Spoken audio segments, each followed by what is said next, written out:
Very nice.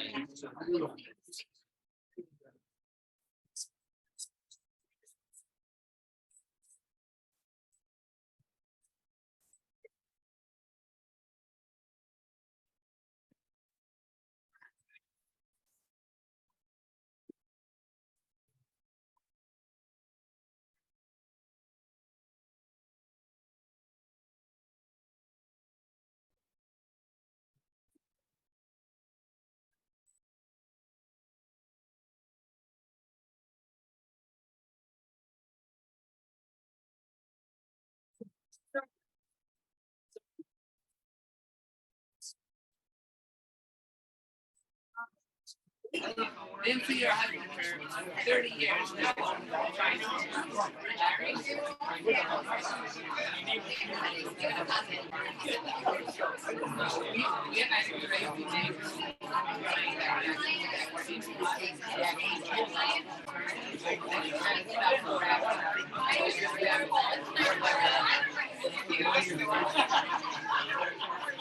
I'll brother music too.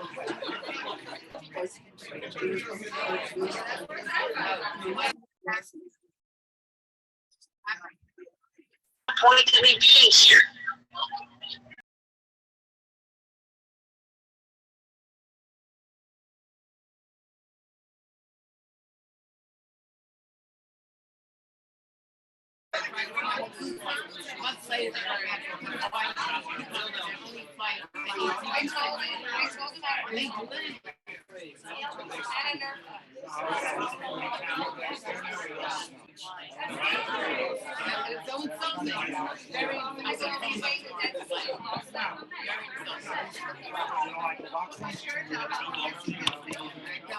Where's Prophet?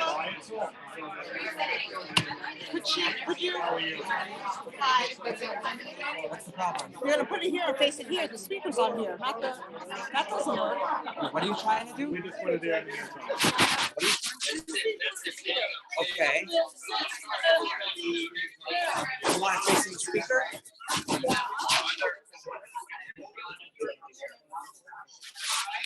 What you need another thing here to put this like this, or right in front of you. That's what you need. Something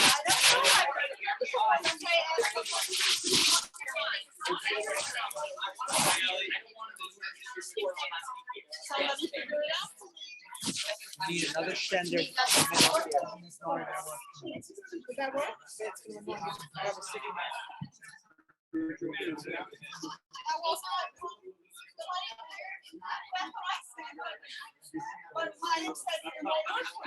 Will not work from there. You need another thing here. Your tall table.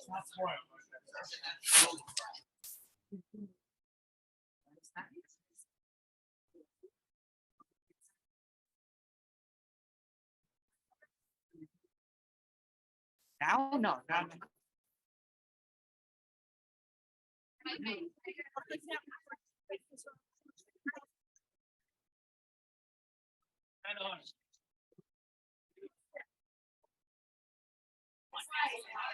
What are you doing? What is happening right now on here? These are people who are joining, even though they're not here. Is it recorded? No, I can't record. Is it live right now? It's live, yes. Say hi. Say hi. No. I need to figure this out. I'm not sure. I'm not sure. You need another podium or something.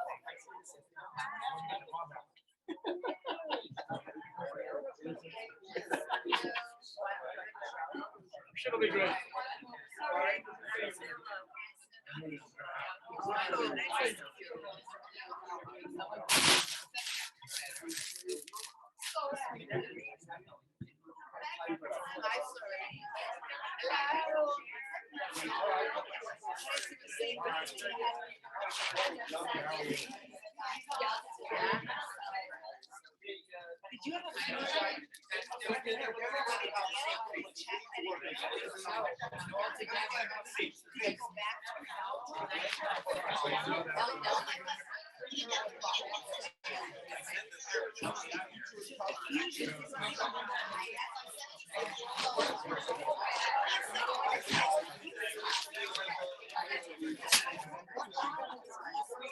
Ask them out there. They're getting something.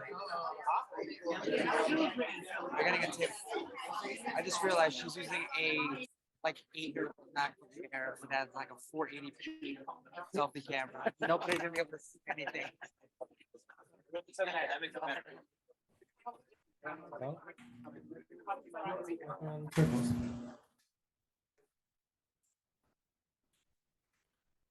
Hi, how are you? Yeah, let me put this down.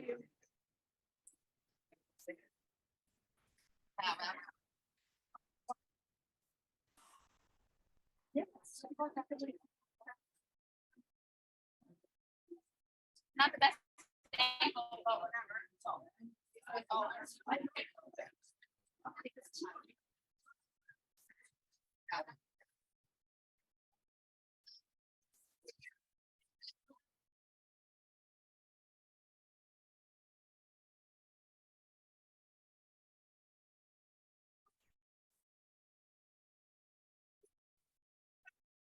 If you talk well afraid, you can handle anything. Everyone kindly find your seat ever so gently.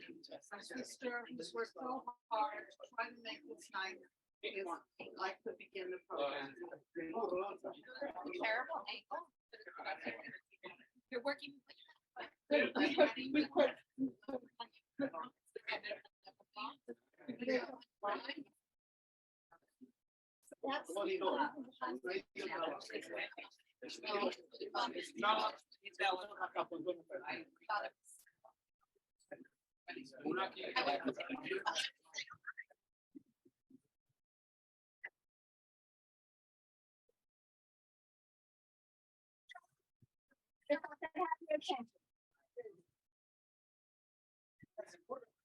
We have a long program. Let's hope you make your flight tomorrow, Michael. Let's hope you make your flight tomorrow.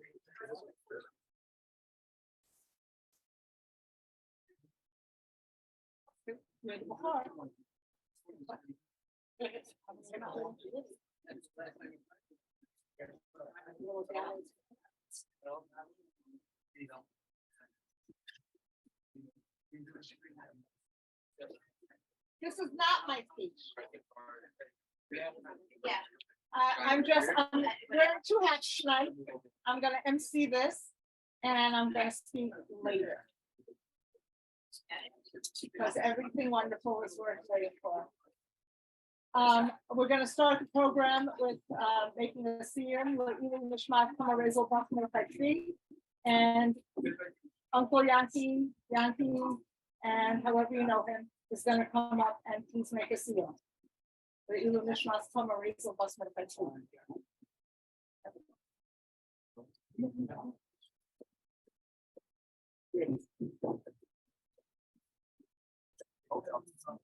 Hey, wait. One.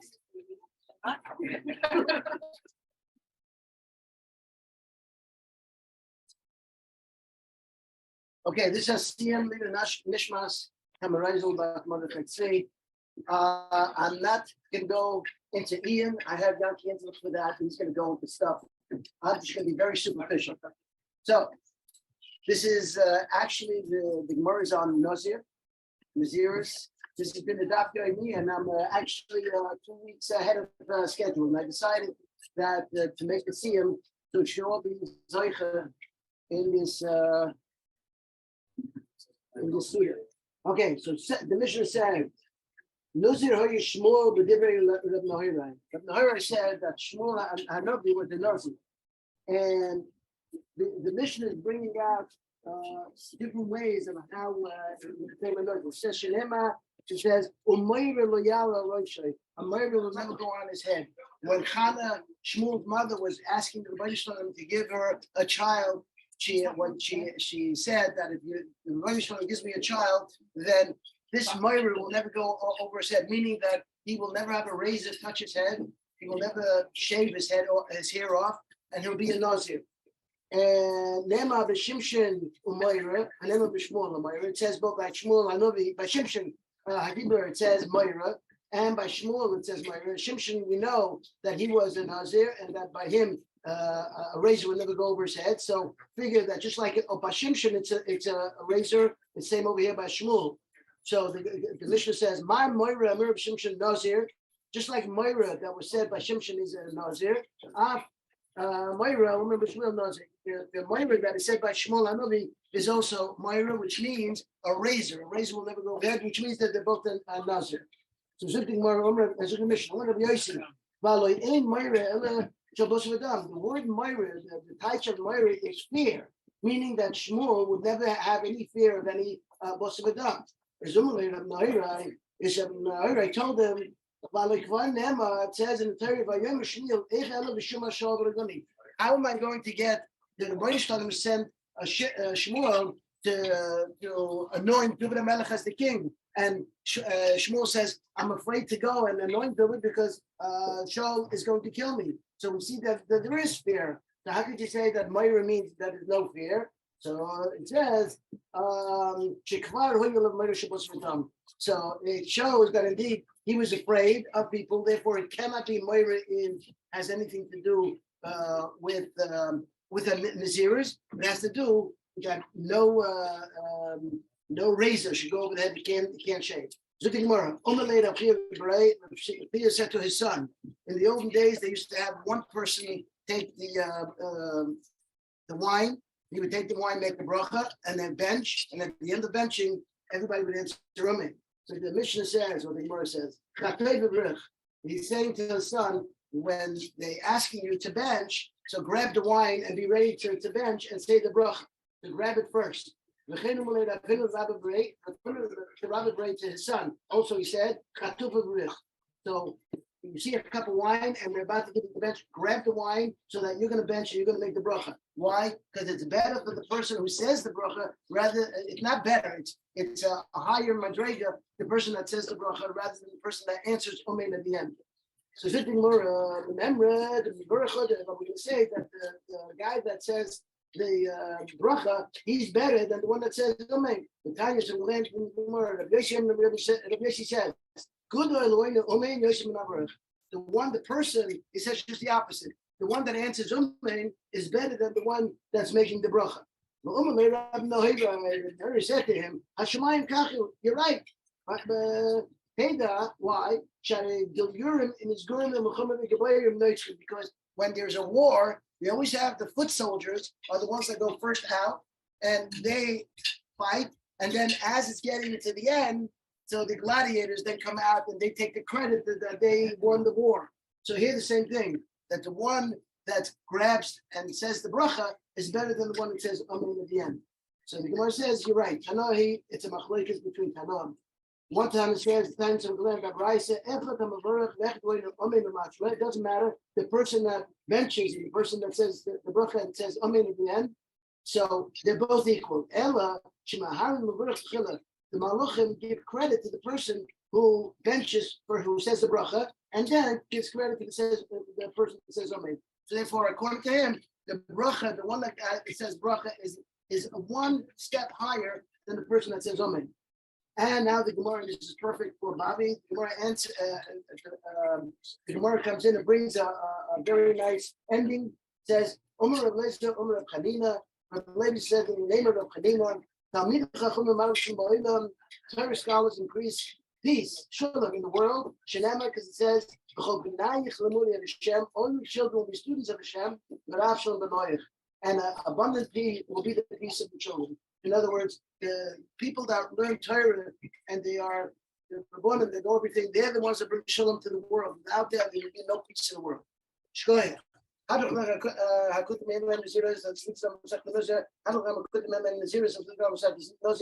the I don't know, I couldn't remember the series, speaking on this afternoon.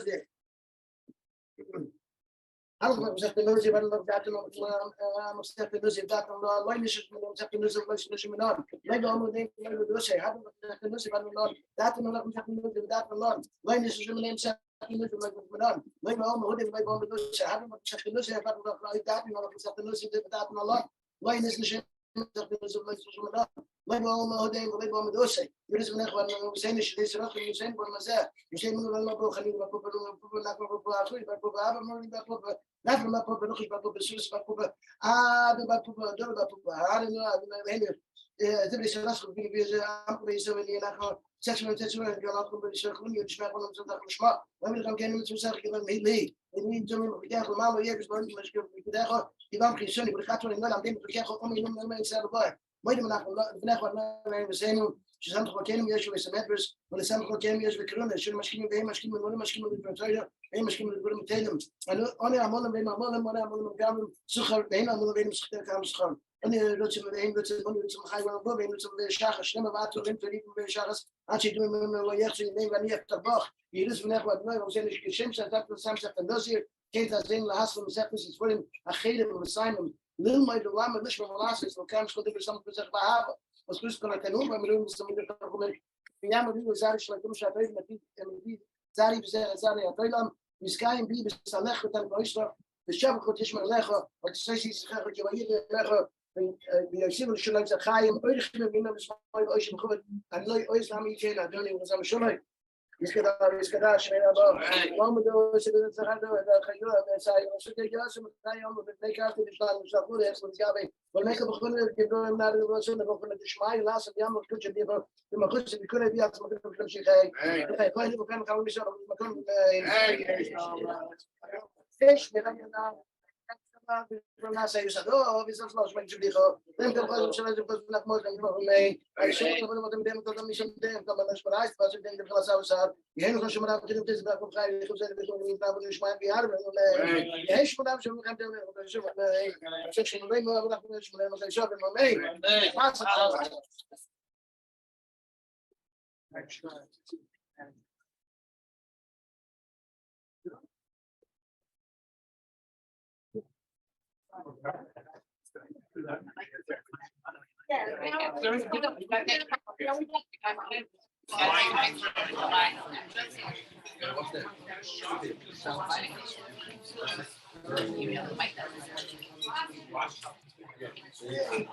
Next up, I'm reminded of Uncle Yiddy's favorite joke. If there's going to be a meal, there's going to be speeches.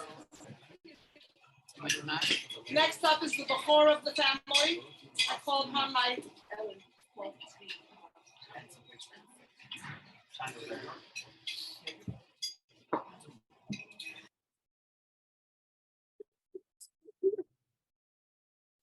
my oldest brother, Leslie, to give us a few words.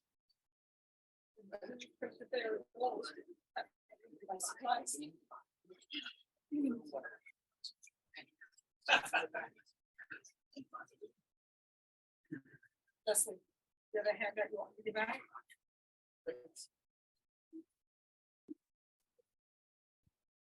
You have something you want to give back? Did you have something you want to give back?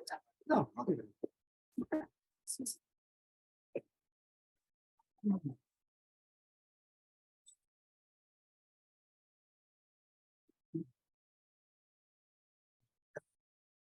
Thank you, everybody, for coming tonight. It's a big source for us. It's source really next month's Imi Morosi from Mordechai Tzvi. Yesterday, we read. The photographer, hold on. My fingers are numb from the last one. 1 second. I got all the time in the world. Oh, we know. We'll start at 7:30. Just need to move fast, don't worry.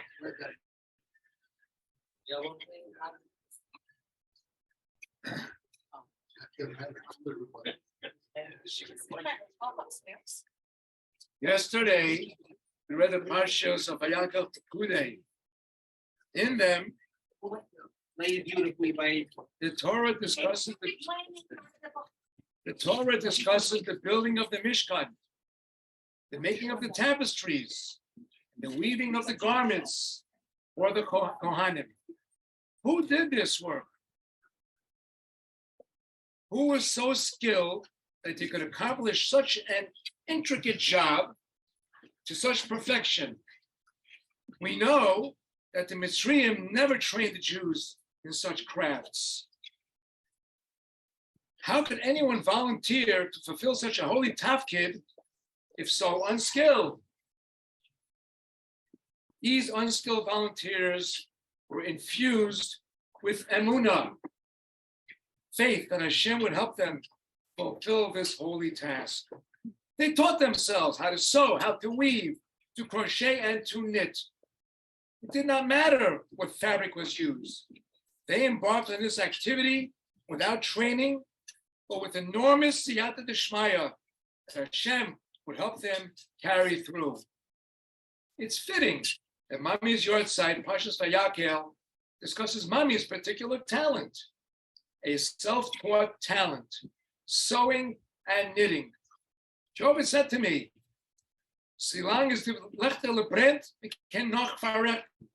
The candle still burns, you can still repair." As the volunteers in the parsha with no skill sets became experts because they believed Hashem would help them, so our mother, with little education and training, became a role model for the entire community. The pasuk does not say, "The asuli mikdash v'shachanti b'sorcho." It rather says, "The asuli mikdash v'shachanti b'sorcham," so that I may live within each and every Yid. A Jew who lives his life in a Torah-dik way becomes a Mishkan, which the Shekhinah itself dwells. After the Chet Egel, the Jews sinned. Hashem gave us the antidote to despair. Teshuva. Mami, a true Bala Teshuva, spent her entire life improving herself, improving her davening, her tznius, her yiras shamayim. She was a fixer, giving her children opportunities she never had, being Meister Nefesh. Wait, what did Platinum Kosher write for me? Yeah, they just messaged me. I was Hadassah, you're not muted. Mute. I just fixed it. Yeah. He's muting. She was a fixer, giving her children opportunities.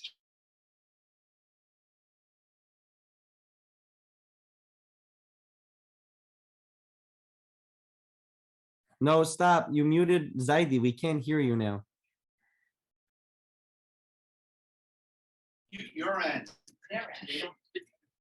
We're all muted. You can't mute your end because then we can hear you, which is what we're trying to listen to. You're good now. You're good. You're good. You're good. I was almost finished. Can you hear me Start now? again. Loud and clear. Start again. Now? Start again from the beginning. No, I'm Yes. joking. Mr. Chairman, the speaker asks for, As I was saying, look around, look at her Einikloch. They watched, they learned. As long as we follow in her footsteps, we too will keep the Shekhinah that she brought down with her and pass this Mishkan Ma'at to all of her future generations. This is the shortest speech I've ever given. In honor of that, have a handout that you can take and read on your phone. Because it would have been too long to read. So I said, no, I'm giving out this handout. Now you can continue with your program. Okay, all right. Okay, bye, everybody. I'm finished, line. Zaidi, could you read us the handout? What is it? Could you read us the handout, or at least Very me? fun.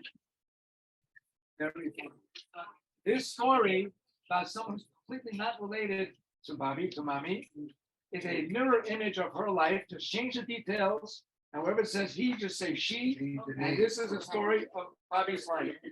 One thing. Oh, I'm a separate family, so I'm upstairs. No, you're staying here. Bye, everybody. One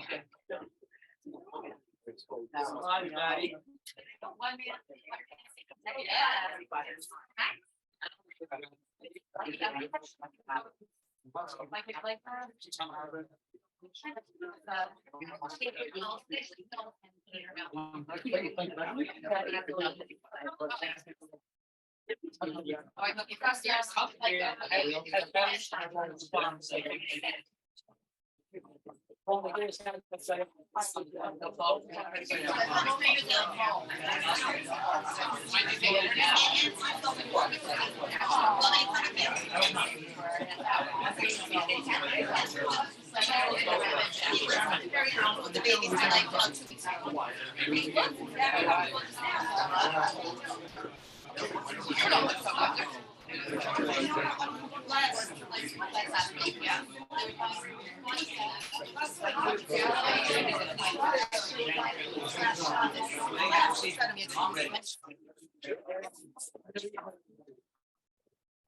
I'm back. Next up. Next up.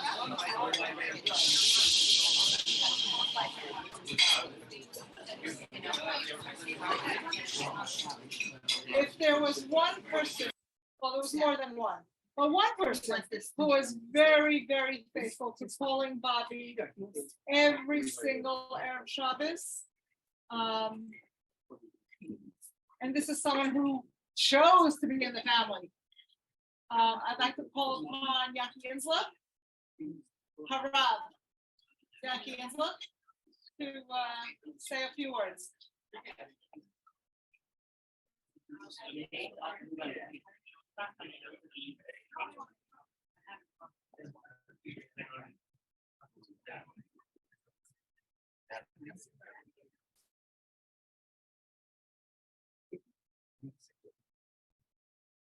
Make sure they can hear you, Yaki, on the Zoom. Okay. It'd be impossible to really do justice Bobbi Bennett's memory in just a few minutes. She had such an incredible life and was such an incredible person.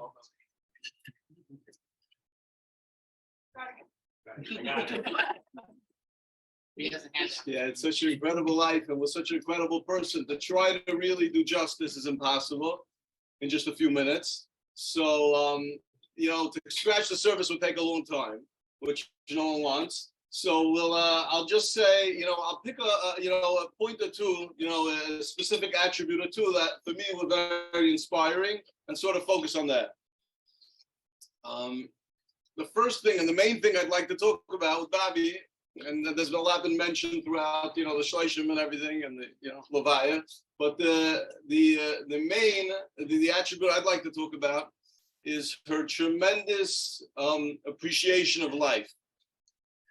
It was so inspiring how Bobbi, I would speak to her and over again, she would say how Hashem is so good to us, Hashem is so kind, and no matter what she was going through, she said it, and it wasn't just a nice thing to say. It was with every fiber of her being. She really meant how wonderful life is, and how Hashem is so good to her and so good to Klal Yisrael. And that was something she obviously had her share of tzaros, and she had her share of challenges. and just to see how she lived her life focusing on the bracha was so tremendous. I mean, she went to the Holocaust, and she came to America, and she started with nothing, and then eventually she said at one point she was sharing a bathroom with another family, and on and on. And then by the time I met her, she was already almana for years. And there was never that negativity or bitterness. It was always Hashem is so kind. And I thought it was such an incredible lesson for me. Her attitude about it. As she got older, everyone knows that she was extremely independent. She had a business into the 90s, no jewelry. She'd take a train down to Manhattan. She would go fly there to throw herself till around 90. And it was just, she was so independent. She drove till probably way after she should have. But I mean, she used to take us to the airport, let's just say we said Tfilas and Derek early. And she had that independence. And as she was getting older, and it was getting more and more obvious that she had more aches and wasn't able to do what she was till then. She was so proud and independent, but never was there fetchiness, never was there bitterness. It was always Hashem is so kind and good to us. I'm reminded of a story that Shimon Schwab, towards the end of his life, became wheelchair bound. And he was always, despite that, tremendously happy. And his children asked him, how do you keep up the spirits like that? He's a person who's so active, all of a sudden now lost his mobility. So Shimon Schwab said, let's say you had a friend that every day gave you $1 million for years and years. And then after 80, 85 years, he starts asking for $100,000 back. Would you get angry? Would you be upset? Of course not. He's giving you so much. So that's my point of view about this. And I felt like Bobbi really had that type of attitude also. Always the bracha, always what she has, as opposed to what was missing, which is so easy to focus on. Instead, she focused on the positive bracha. There was a big gadol. His name was Rav Aaron Kreiser, and he was a huge Talmud Chacham. He was actually one of the best friends of my Rebbe, Rav Shmuel Birnbaum, an Altamir, a very famous Talmud Chacham. And Rav Aaron Kreiser, someone told me that he heard from Rav Aaron Kreiser's children that Rav Aaron Kreiser, towards the end of his life, he was getting sicker and sicker, and it was clear that he didn't have much time left. So one time they saw him crying, and they asked Rav Aaron, they said, well, Tati, are you scared? He said, no, I'm not scared of the evidence. He said, so why are you crying? So he said, I'm crying because it's schwer zu gehen weg von der schönen Welt. It's hard to leave such a beautiful world. This world is so beautiful, so wonderful. I feel like that's something that Bobbi would have said. She had such a focus on the bracha of life and how wonderful things are. And I started thinking, how did she have that through everything, through all she went through? How did she always keep that positivity, that appreciation of life? So I was thinking maybe, based on Gemara Durham, you can understand it. The Gemara says an amazing thing. The Gemara says that when Rabbi Kiva married Rachel, so Kalba Savul was Rachel's father, disowned her, and they had nothing at that point. And here's Rachel, who's used to living in opulence. Kalba Savul was one of the richest people in history. Just him and two others were able to support the whole Kal Yisrael for 22 years. So here she has nothing, and they were living in a barn and sleeping on some hay. They didn't even have a mattress. So it was very difficult for them. So HaKadosh Baruch Hu wanted to help Rabbi Kiva. So he sends Eliyahu Navi in the guise of an old man, and Eliyahu Navi comes down and he comes as an old man and he knocks on the door. And Rabbi Kiva goes to the door and sees it's an old man. He says, "How can I help you?" And the old man says, I don't have any hay. I see you have maybe a lot of hay. Maybe you could share some hay with me. I have no hay even to sleep on. So Rabbi Kiva comes back to Rachel, all excited. He says, we can help another year. And he takes handfuls of hay and he gives it to the old man. And he comes back and he tells Rachel, he says, look, there's people who have so much less than us. We have all the hay we want. We have a roof over our head. Let's be happy. So I have two kashas. First of all, if HaKadosh Baruch Hu is helping Rabbi right? This is Rabbi Kiva. He's a future Rebbe of Klal Yisrael. When Moshe Rabbeinu looked through the Dairos, he said, "Why are you giving me the Torah? You could give it to Rabbi Kiva." So this is Rabbi Kiva, and Hashem wanted to mechazek him. So why did and Hashem sending Eliyahu Novi? So why doesn't Hashem send him bags of gold? Hashem sends an old man, fine. I mean, send him bags of gold, and alleviate his hardship. And second of all, why did it have to be Eliyahu Novi? I mean, any corporate could come and just ask for hey. So I was thinking the pshat is it's pasha that Hashem gave Rabbi Kiva something much more valuable than bags of gold. Bags of gold, people could have warehouses of gold, palaces and palaces. But if they look at what they're missing, and they look at what others have that they don't have, they'll never be happy. Rabbi Kiva, the Eibishter gave Rabbi Kiva a wonderful present. The present was, look at what you have, and if you focus on that, you'll always be happy, and you'll always have bracha. And he definitely sent Eliyahu Novi, because this lesson was so important that it had to be imparted even on Eliyahu Novi. So I feel Bobbi really internalized this idea. I don't know if she knew the Gemara in the Durham, but she definitely had this mindset of looking at the bracha that the Eibishter gave her, the bracha that the Eibishter gave Klal Yisrael, and that's what she had. And I was even thinking, I used to try to call her every Friday, and which Nakuda, I started thinking, like, I really look forward to the calls. So I was thinking, like, other calls sometimes a person has to make, he's not so, it becomes a burden. Why by Bobbi Bennett not? So first of all, her brachas were amazing. Those beautiful brachas. But, and also, like, she kept the call short. She didn't, like, drag on and on, like, sometimes you get stuck, you have to go. This, it wasn't like that. She was very sensitive. But I think that there was no fetchiness. It was all positivity. It was all Hashem is so good. It was all life is so good. And I feel like that made the conversation so much more pleasant, So that's the main nakuda. As I'm up here, I have to say this point about Bobbi because it's so obvious, is that Bobbi was always growing, always learning, always wanted to do things in the most wise way. And even, many people, I'm doing this for 60 years, leave me alone. No, she always wanted to do the smartest way and always wanted to hear an extra point. That's what she was. Winston Churchill said a great line that it's a sentiment that I could really relate to. He said, I love to learn, but I hate to be taught. So, but Bobbi wasn't like that. She loved to learn, and it didn't matter who taught her. It could be a little kid. If it was smart, it was wise, she did it. And she loved to teach also, and she taught by telling us, and she taught by example. And it was so incredible. I'll end with the final thought that there's a big machlekes in brachas in the Gemara if a person in the next world knows what's going on in this world or not.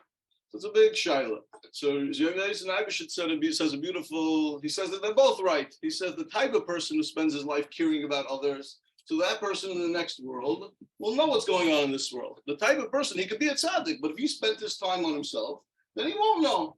And I think the explanation is obvious. If a person makes himself the type of person that's very caring for others, that becomes the core person. So when he goes to the next world, he maintains that.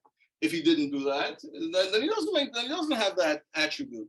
So Bobbi Bennett's life was so much caring about everyone in this room and davening, and she had her lists. Like as has been said many times, she said the whole siddur, including the table of contents. She would just, and it's partial to me that she's being a melitz in the next world also, because that was her life here. And I remember she used to always say that she wanted to be in the army, Israeli army. They'd ask her, what would you do? Well, you're in the Israeli army. So she'd say, I'll grab bandages. I'm not convinced she couldn't be in the combat, but that's what she said. So in her own way, she was in the army of Klal Yisrael. She was in the army of Klal Yisrael with the tefillas, with her caring. And it's partial to the next world, that's who she is. And then she's going to keep being a melitz for everyone here in Klal Yisrael. May the whole family have tremendous bracha. May her incredible memory continue to be an inspiration for all of us. We're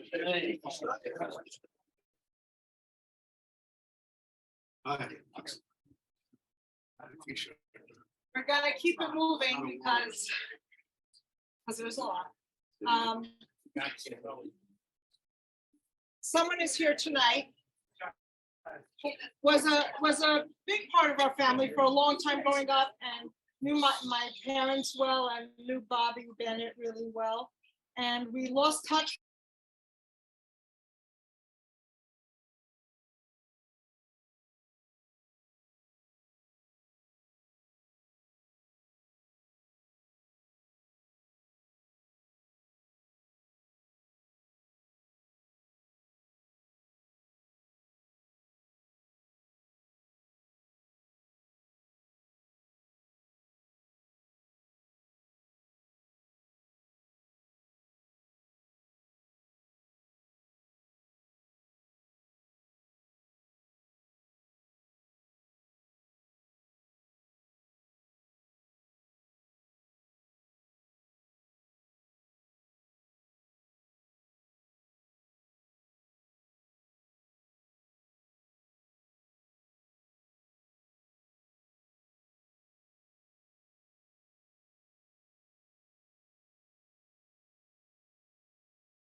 There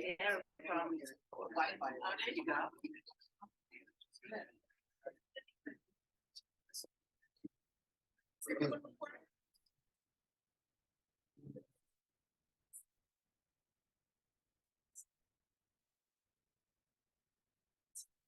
Lord and I thank Leslie and Zora,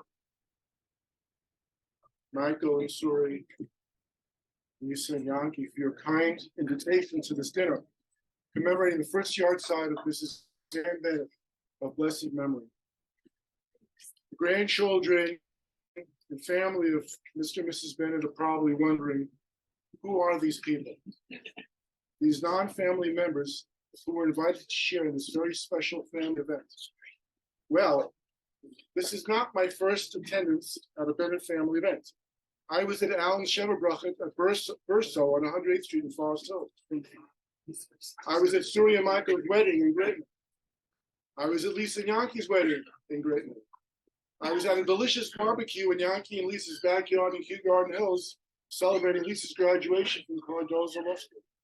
I am a piece of history and a place half a century ago, the Bennett family was a very important part of my life. So let me share with you a few anecdotes that help illustrate what the Bennett family meant to this non-family member. First, something humorous. Mr. and Mrs. Bennett took a local family, the Burbach family, under their wing. 50 years ago, they invited the Burbachs, a newly becoming from family, to their Seudah. Hearing about their invitation from Steve Burbach, I was more than just a little jealous. The morning after the Seudah, I asked Steve, how was the Seudah? He responded, not missing a beat. The view was terrific. That meaning Suzanne and Lisa. I was hoping I wouldn't have to explain that. Mrs. Bennett, in her unmistakable Hungarian accent, called me Larry, always endearing. Mr. Bennett called me Mr. Corman, not Corman as others sometimes did, but respectfully, Mr. Corman. When you walked into the Youngersville Forest Hills, you walked through the front door and then turned right to walk up those steep stairs. Not surprisingly, I was hanging around the top of the stairs, watching who was coming into shul. In came Mr. Bennett and Alan Bennett. Mr. Bennett said to Alan, who was still years away from becoming a doctor, "Doctor, please pick up that piece of paper on the stair." Now, many of us pass that piece of paper without either noticing it or noticing it, but ignoring it.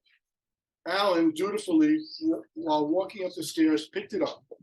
This anecdote evidences the pride Mr. Bennett had in his son Yiddy, soon to become a doctor, and the pride he had in his shul, and that you are never too big a big shot to pick up a piece of garbage. Well, though I am not a big shot, the lesson was not lost on me to this very day. Being single, for what at the time felt like an eternity, the family was always trying to set me up. Michael, you set me up when I showed up in LA back in 1980.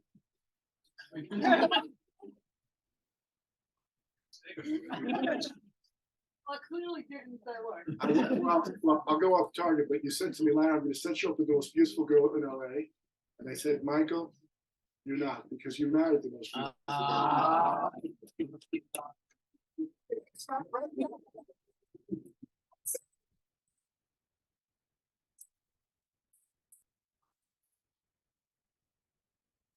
Suri would call from LA with her matches. But one attempt by Mrs. Bennett stands out. Mrs. Bennett called me, and in the conversation said, "You are a great catch, except that you lost your hair." Now I wondered, why did she have to express a negative? I mean, the conversation was going so well. And I realized much later that expressing a negative gave credibility to the positive. If Mrs. Bennett said something about somebody, you knew it was the truth and not just said something to make somebody feel good. Mr. Bennett once said to me, "You know, my wife is a very smart lady." With Mrs. Bennett at his side, Mr. Bennett knew he was a man of wealth. As it says in the pasuk we sing in Eishes Chayil, Batach ba le'pala, v'shalo lo yachzar. Thank you, Mrs. Bennett, for always making me feel welcome in your home and for caring about my well-being, and to all of you for welcoming us this evening. May the neshama of Mrs. Ann Bennett have its first aliyah as she reaches the seat in Gan Eden she earned and deserves. It's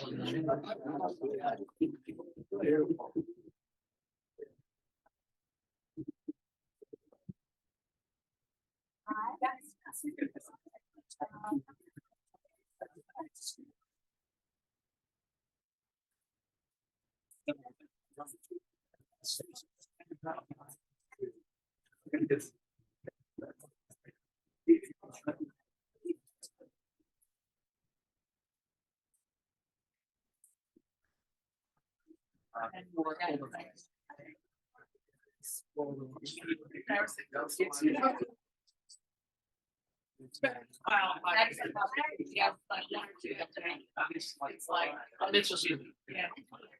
It's, I don't know, you just want me against. No, you should. No, you can more than. Yeah. No. Yeah, but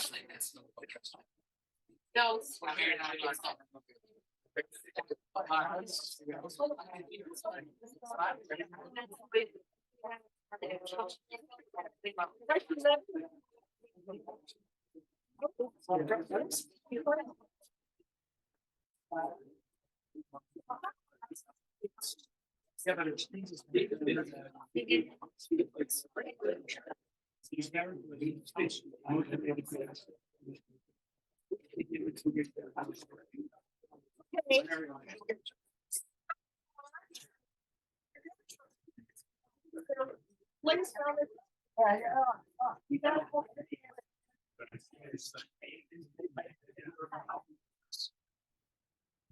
So far, we've had a very male-dominated program, and so to pretty it up a little bit, I'm going to call upon Bracha, who called me and said that it would be very important to say something about Bobbi Bennett.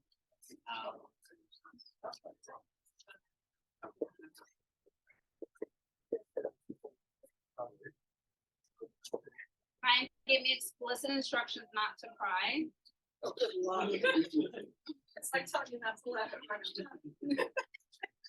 So Yankee touched on a lot of what I want to say, but I'll just say it from to grow perspective.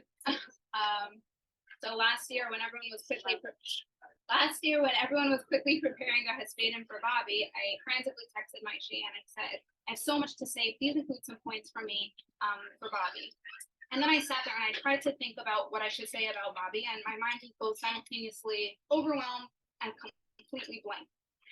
And I said, how do you distill and unpack 100 years of excellence into one short speech?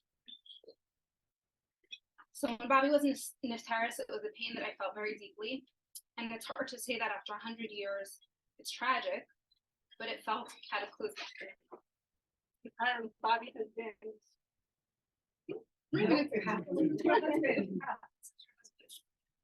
Bobbi has been an ever-present staple in my life.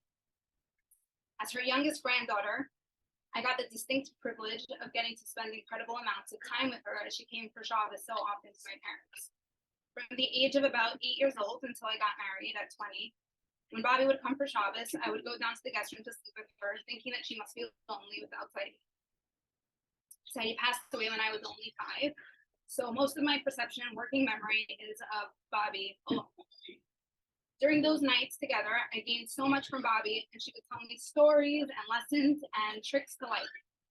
And I try to think about all the wisdom, the little ones and the big ones that she imparted on me throughout my life. There's just too many to mention. Among a million, one of the things she was very mocked on was saying the full Kriyat Shema Shalmita, and when she was done, she wouldn't speak. I'm a bit embarrassed to admit that as a little girl, I considered it a personal victory when I would say something so juicy and interesting before she fell asleep that she would just have to break her silence and respond. When I think about Bobbi and her biggest impact on me, I think about the words Shema b'ni musar avicha v'al titoch Torah simecha. Hear, my son, the rebuke of your father, and do not forsake the Torah of your mother.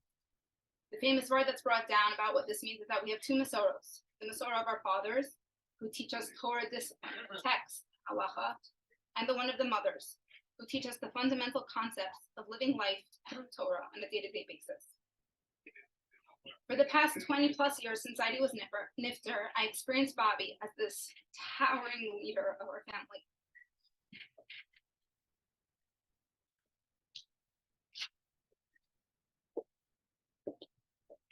It wasn't because she was particularly loud or imposing, but it was because she served at the head of this family, and in fact, through her life, with such distinct intentionality.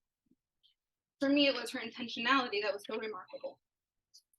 When she would come back from her Shabbaton, she would complain to me that these widows were walking around with one foot out the door, and she couldn't understand why anyone would take for granted the gift that each additional day of life is. She used to tell me with profound humility that as far as she knew, she was the oldest ever living member of her family. And I used to ask her, so what is the secret to long life? I joked with her, is it unhealthy amounts of whipped cream? But in reality, I believe it was her sheer stubbornness, or in nicer terms, the intense intentionality by which she lived. Until the very end, there was never a time that Bobbi merely existed. Even at 90 plus years old, Bobbi was still living alone in her own home.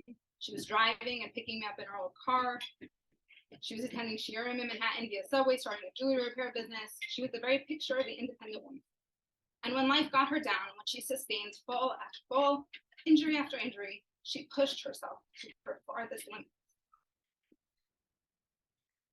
We used to watch her struggle to stand by herself after a bad fall, or to change into her clothes, and we would beg her, just let us do it, let us help you. And she would say, the day that I let someone help me is the day that I stop being able to do it for myself. As Yankee said, Bobbi never took for granted her days, her belongings, the knowledge that a stranger on the street could impart to her. Everything has a purpose and everything has a limit. She would tell me the story of when she worked in the factory where she had a job dipping cookies into a vat of chocolate, and one day her boss reprimanded her. Mrs. Bennett, do you only have one hand? So she told us the story so that we wouldn't stack the rummy cup with only one hand. We had to do it. There was no one hand in the rummy cup. When my sisters and I would talk endlessly about silly things, she would tell us to consider our words wisely, because Hashem only gives you so many words before they run out. But then she would tell us a silly joke to impart the value of Simchas HaChaim. I was never able to be Bobbi to shul. She was the first one always, davening and davening with her lists and her notes and her dog-eared siddur. She taught me how to follow the order of the siddur. She even taught me the right way to point in the siddur so that I shouldn't wear the pages by running my fingers back and forth. Over 100 years, in 100 years, Bobbi was the girl from a poor family, the lucky wife, the persecuted, the Holocaust survivor, the Baal Tshuva, the mother, the apartment sharer, the seamstress, the grandmother, the widow, the business owner, the great-grandmother, the great-great-grandmother. For all of her accomplishments and all of her stories, she maintained humility and reverence to Hashem, credited everything to him. But what she made very clear was that what her greatest accomplishment was. She had no greater brag than the fact that we grew and grew. The point where she told me,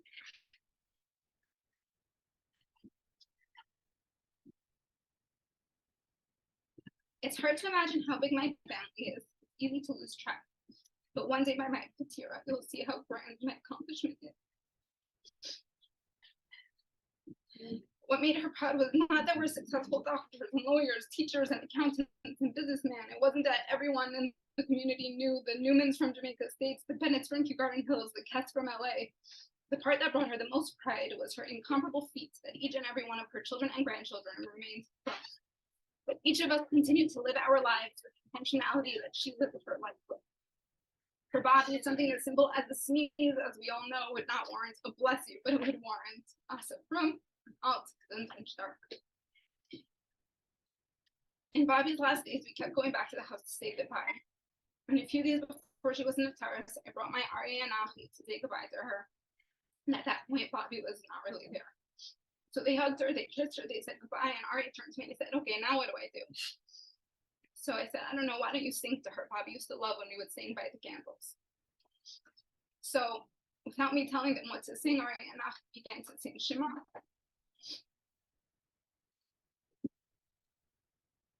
And as I heard those words, I found myself thinking back to when I was a little girl and thinking, well, what could I possibly say now when the Shema is over to break her silence and hear her voice again?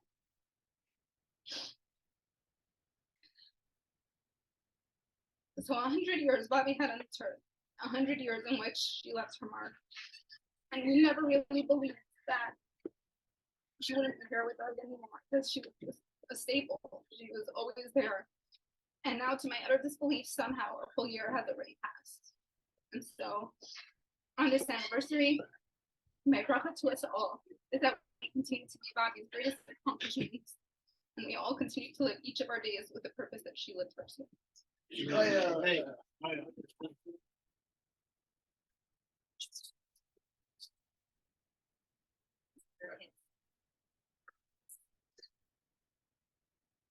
Ready for another?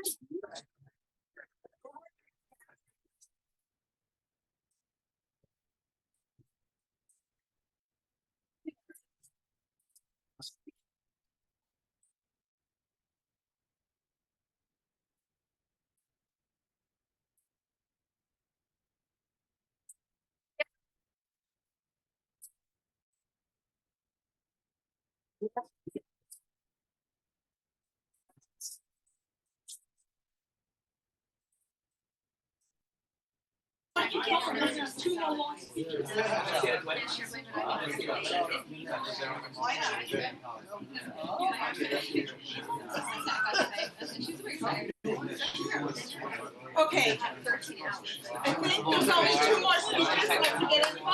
Two more, right? Two more speeches, but they're gonna be long. Intermission. No, it's, you know, it's like the visit to the dentist. The faster you get it over with, the better.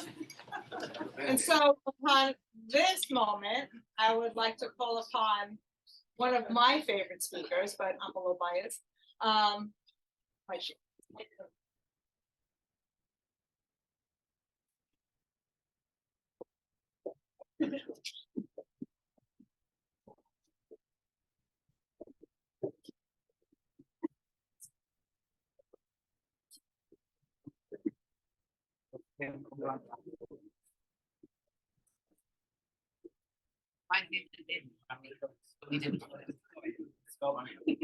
Thank you, everybody, for coming, as we're here to commemorate the first Yartzeit of Bobbi Bennett, Mars Tamarezel, Vatser Mordechai Tzvi. A month ago, a lot of the family, unfortunately, I wasn't able to join, but a lot of families in Eretz Yisrael for Bobbi's unveiling, and we know the first sentence on Bobbi's Matseva is that Tefillah U'Tehillim Shigurim Be'Biha Kol Hazman, and that Tefillah and the Tehillim of David Melech was always on Bobbi's lips. There's a connection between David Melech and today, or this time period. We know that this past Shabbos, Parsha Chodesh, will be celebrating Rosh Chodesh Nisan in a few days, and Rosh Chodesh, we know, is the renewal of the Levana.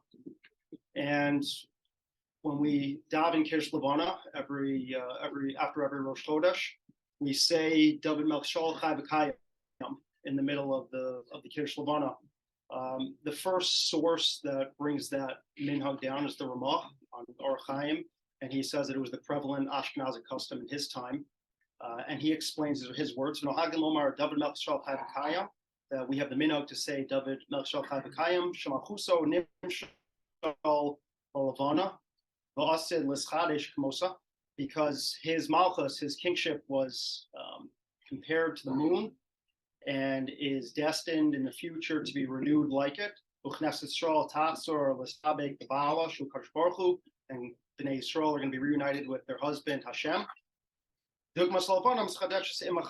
the moon, which is renewed with the sun. And the connection between this phrase and Kiddush Levana comes from a Gemara in Rosh Hashanah. And most of the Prushim on that Gemara, they explain similar to the Ramah, that it's talking about the eternity of Malchus David, but the words themselves, you have to throw in the word Malchus there. The words themselves don't talk about Malchus David, and also the words themselves don't talk about the future. They talk about the present, right? David Melech Shol Chai V'Kayim, that he's living and existing presently. So, Banias Dati, I'd like to suggest a more literal explanation for the words. And it comes from a Gemara in Yevamos, Daf Tzadik Vav Amid Beis. The Gemara tells us that Rabbi Elazar told over halacha, but he didn't repeat it. It was from Rabbi Yochanan. He didn't repeat it over Rabbi Yochanan's name. Rabbi Yochanan got very upset at him. and had to be appeased. And so the Gemara asks, it says, Rabbi Yochanan, my time a cup of high. Why did Rabbi Yochanan get so upset? So big deal. So Rabbi Lozer was his Talmud, used to say tons of halachos over, and so he missed one. Who cares? So Gemara explains to Rabbi Huda Marav, my dechsiv akurav ocho lamim. What did David HaMelech mean when he says in Tehillim that I will live holcha olamim, which literally means that David was asking Hashem, I want to live in your tents forever. But the Gemara interprets it literally that is it possible for a person to live in two worlds? Right? The Gemara takes olamim as a plural, meaning two worlds.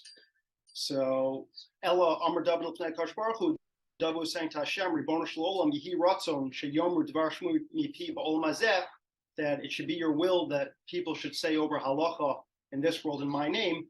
Dam Rabbi Yochanan B'Shem B'Shem Ben Yochai Kol Talmid Chacham Sheomer Dvar Shmu Mipi Ba'olam Hazeh. Any Talmid Chacham who somebody says over halacha in his name after his passing, Sifsosav Dovos Bekeber, that his lips move in the grave. In other words, it's as if the Talmid Chacham himself, even though he's passed on into the next world, as if he is still here, still saying halacha. So why is it, I suggest, that David Melech Yisrael Chai V'Kayim? Because why is he presently living? Why is he presently existing? Because we have Yidden like Bobbi Bennett, who Tehillim never left her lips. She was always saying over David's Mizmorim in his name, and through that, he was constantly alive. He was constantly existing. He was constantly in both worlds.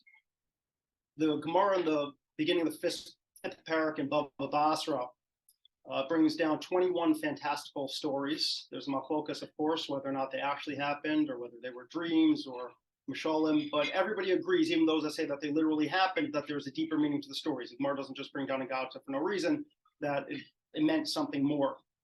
And so the sixth story goes as follows. One time I was going in a ship, and I saw certain fish, and there was a mud eater. It's a little tiny bug, a little tiny shark, in its nose and its nostril. And it was dead. Right? And the water spit it out, and threw it onto the bank. And it destroyed 60 cities. And 60 cities ate from it. And 60 cities salted it. And filled from one of its eyeballs 300 barrels of oil. Returned after 12 months. So that they were building beams out of its bones. And that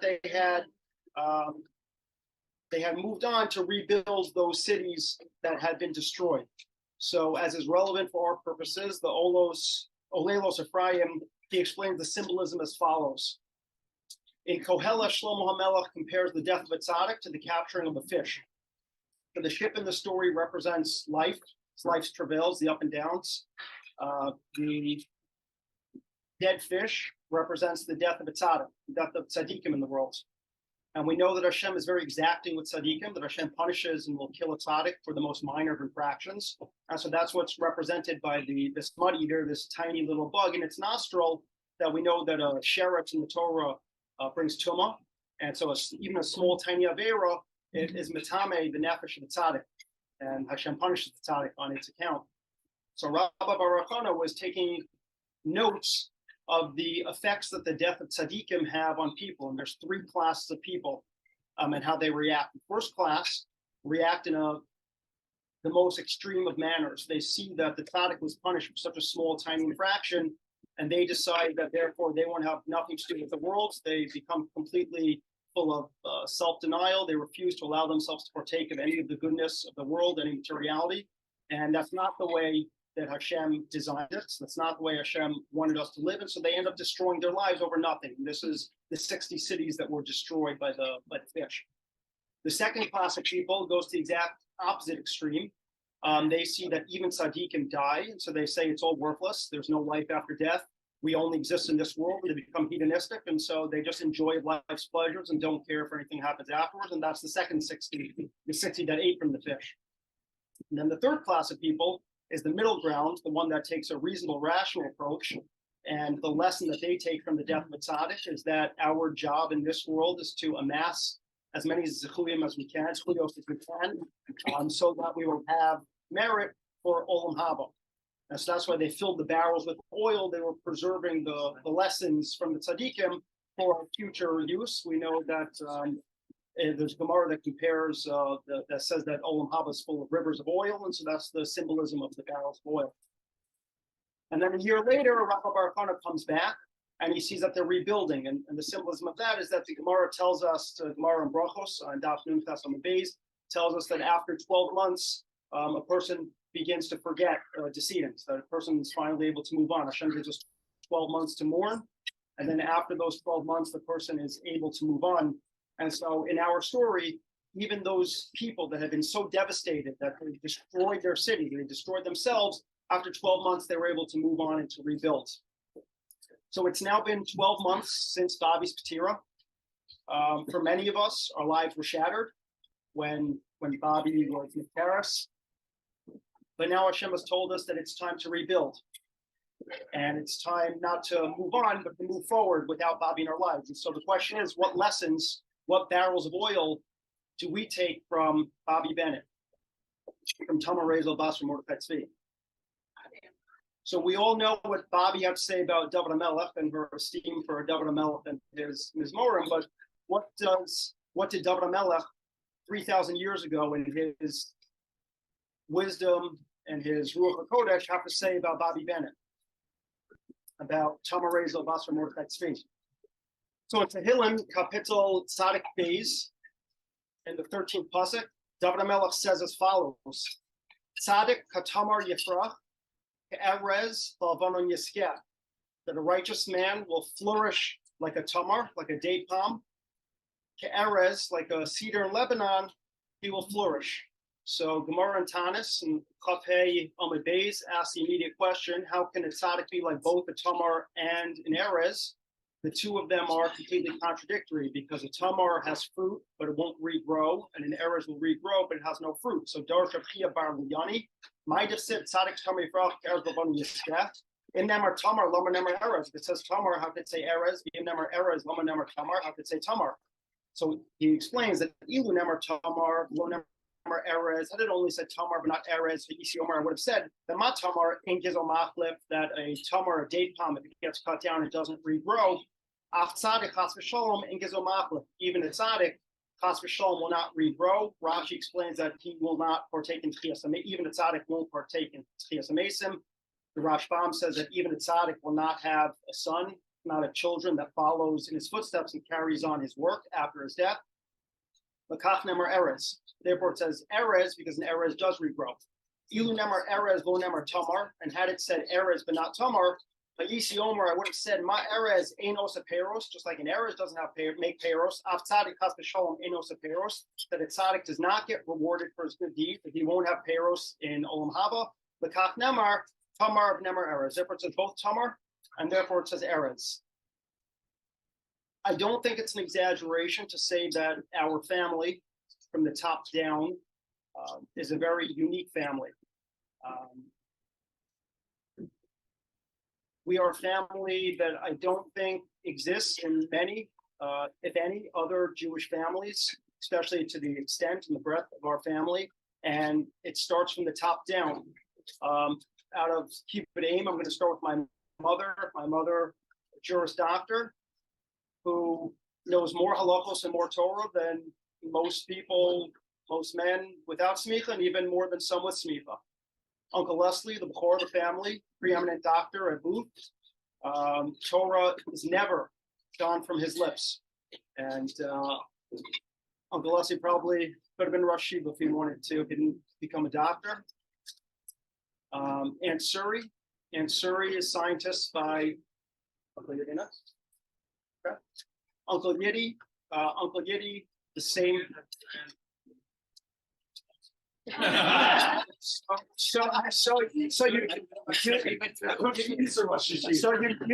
took my line.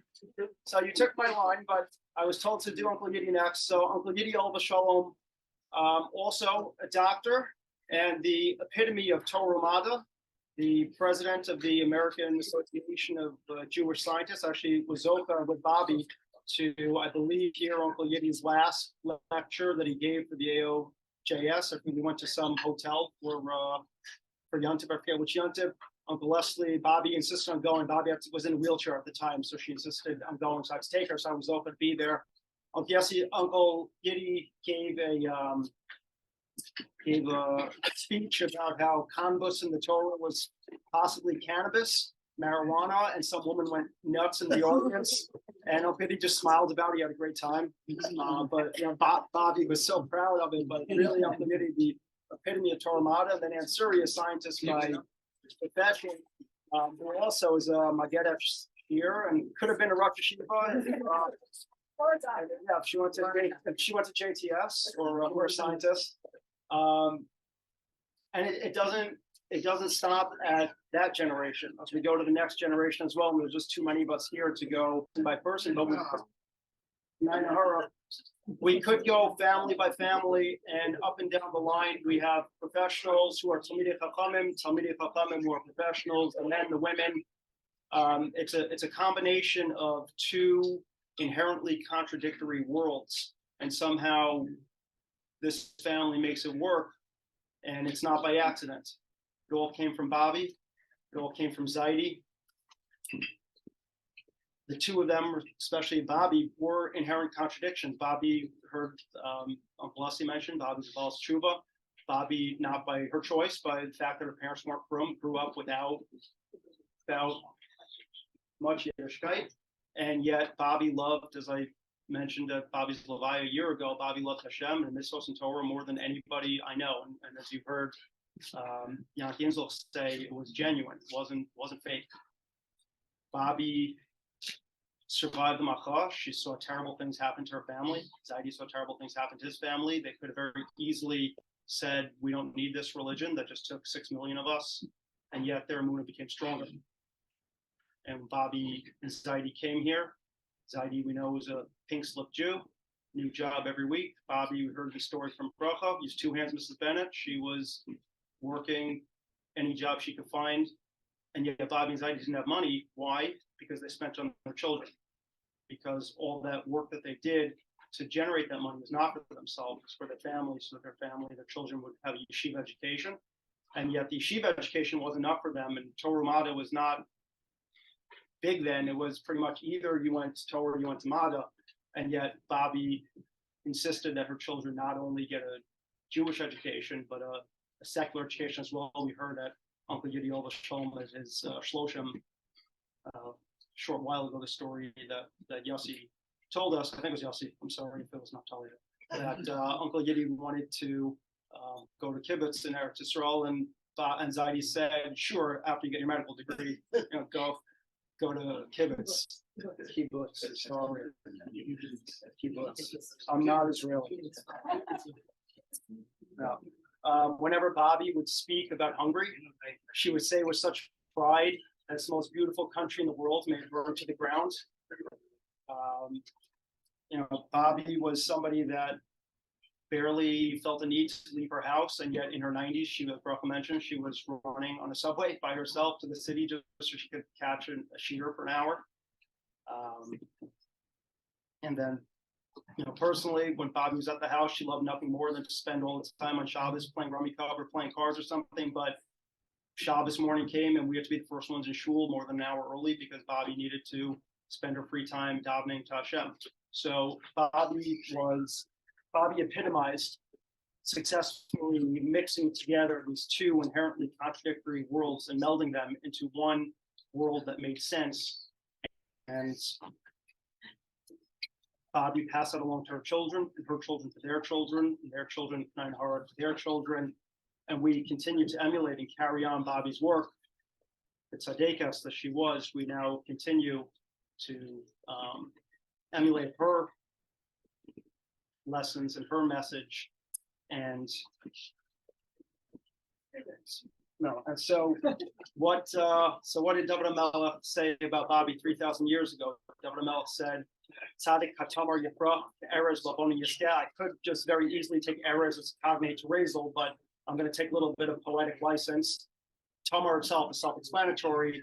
the errors Balavono, and I'm going to take that to be Reish Zion Delamid, and then Bonon is cognate to Bonim.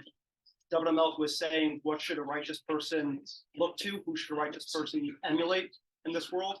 Tamar Rezel Basra Mordechai Tzvi and her family, who epitomize mixing together the world of Ruchnius and the world of Gashmius and creating one unified whole successfully. That's who a tzaddik should look to. So, Bobbi, as you enjoy the well-deserved fruits in Olam Haba, and as we wait here for you and for Zaidi and for Uncle Yiddi and Aunt Judy and for Mati, all the shalom, and for all of Klal Yisrael to rejoin us, look down upon us with simcha and with nachas, because Bobbi, your children are flourishing, your family is flourishing, and as we continue to emulate you and to pass along your message and your lessons in this world, you will, like David HaMelech, continue to live and endure with us forever.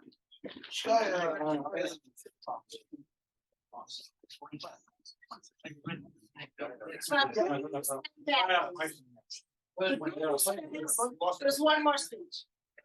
There's only one. The bad news is, there's one more speech. Yes, it's to remain, it's just made ready, I said I'm out of car. I'm starving. Did I forget anyone who's gonna speak? Oh, yeah.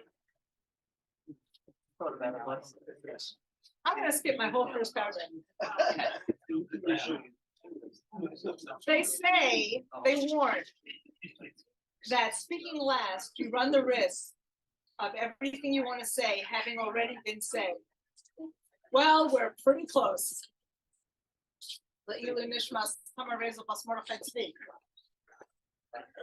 First of all, of course, I want to thank everyone for coming.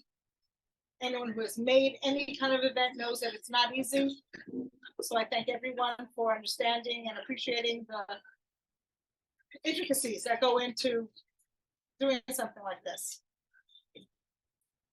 I really wanted to just speak off the cuff and not read off the paper, but the last time I did that, I forgot everything I wanted to say, so I'm gonna try. I remember the moment at Bobbi's last hospitalization. She was still in good shape, but she had the last hospitalization, and Suri and I looked at each other, and we both had that immediate recognition that Bobbi can't go back home to live by herself anymore. We had reached the time where she really couldn't be living alone anymore, and we kind of decided that we knew she was going to come home to live with me. She thought she was going to come home to recuperate with me until she was able to go home.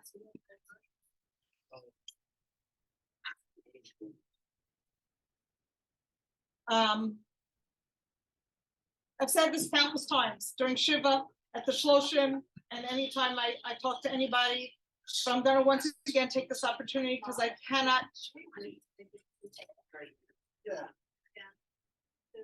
Okay.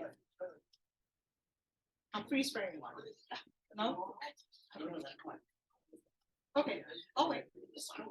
In the words of my 5th grade teacher, I'll wait. You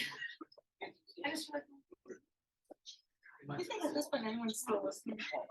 It's at the same time. She's still there. Yeah. So then you're gonna.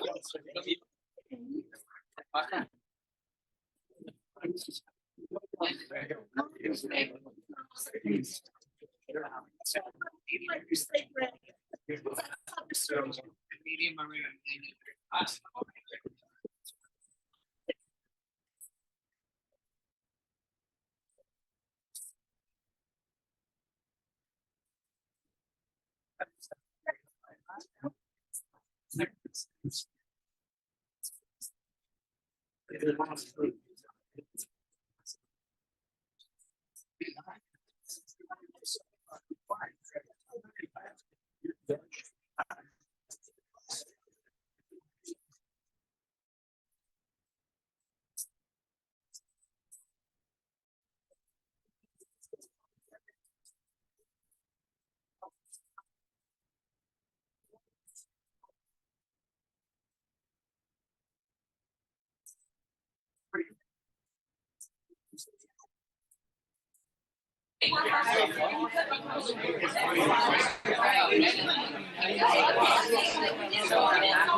No, it's not your fault. It's not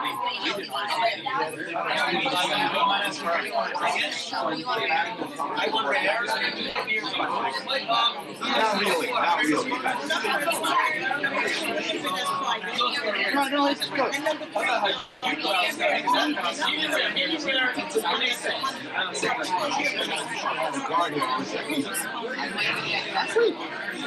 Sorry, it's good.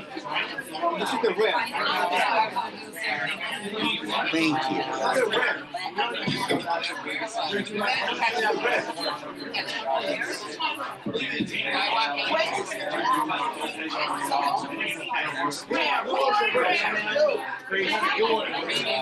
Another rare. Who ordered a rare?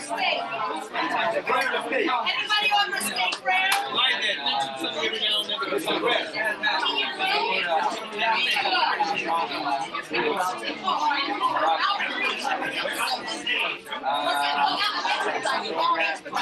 Medium.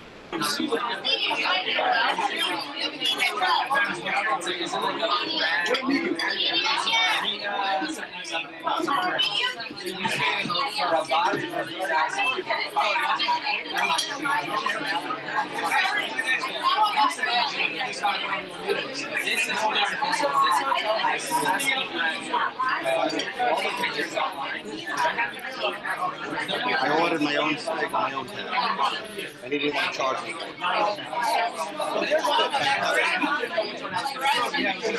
Two mediums? Two mediums. Well done. Well done. Well done. One more medium over there. Medium. Perry, raise your hand. Another medium. Another medium. Anybody? Medium steak. Medium. Who else has a medium?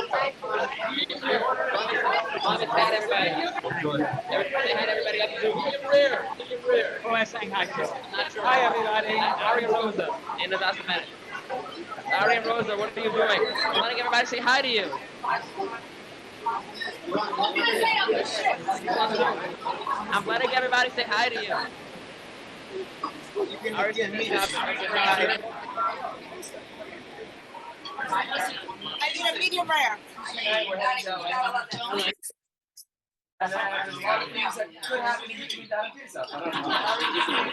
Yeah, that one? Medium rare.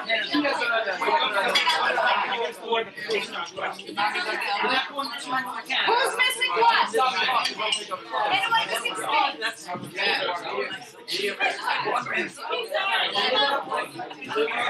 No property taxes there.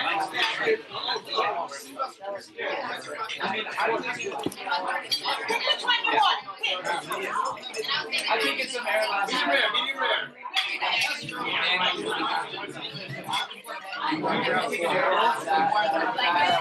Be careful. Is anybody still missing steak? Medium. Medium, right there. Medium. Another medium down there. Mediums, raise your hand.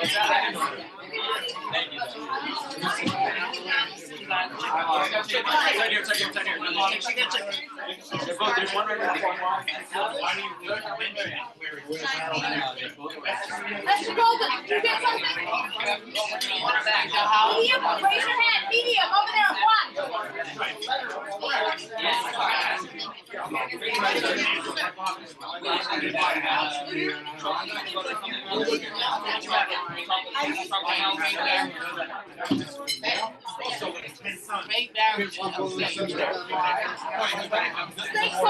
I'm making trouble, Ari.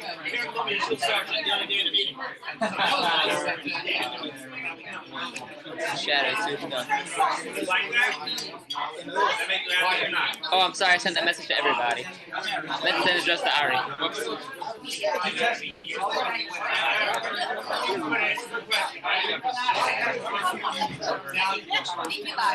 Listen, you could have just said you feel bad. Like, I'm married. You didn't have to go all the way to the place, right?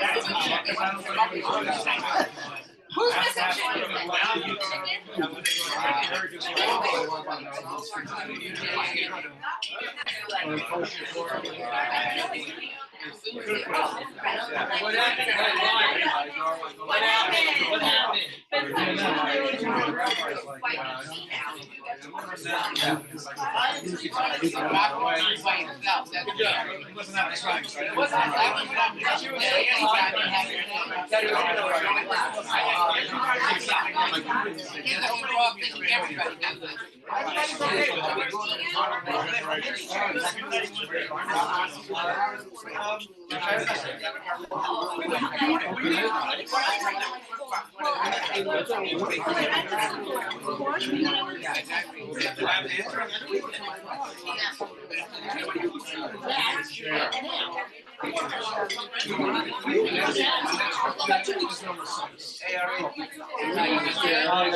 Then we went to Vegas. And then we went to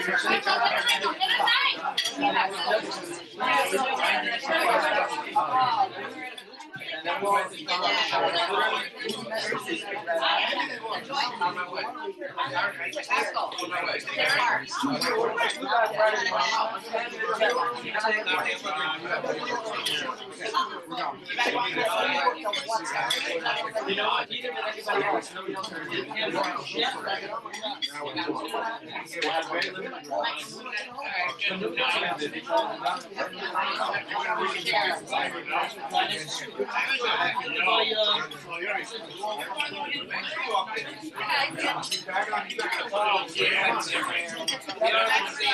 You don't even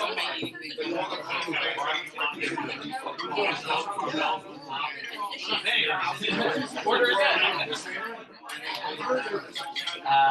yes.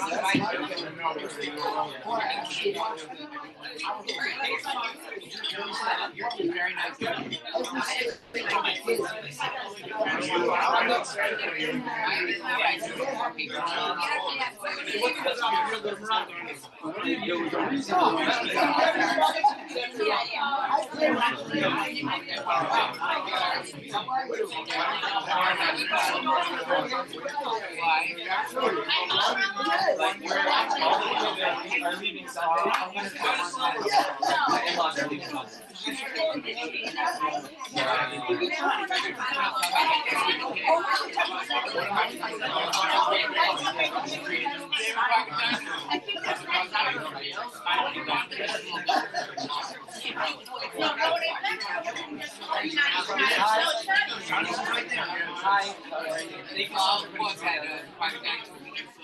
And by the way, I hope which meeting we did.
It's true what they said.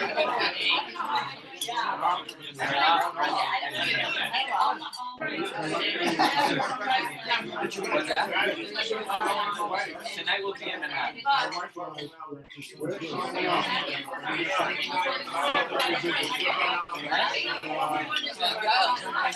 I was here as well, in New York. I had a wedding in Connecticut. Yeah. I just lived in this basement for 3 years. I told my mom I'll always lie for a day.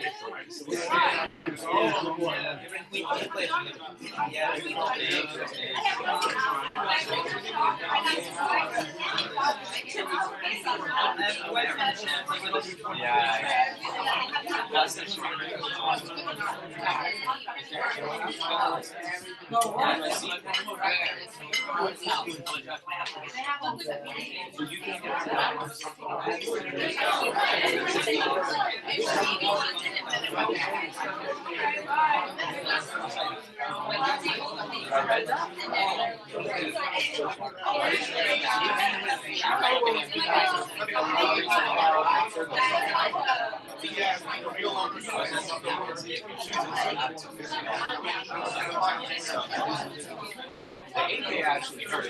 That was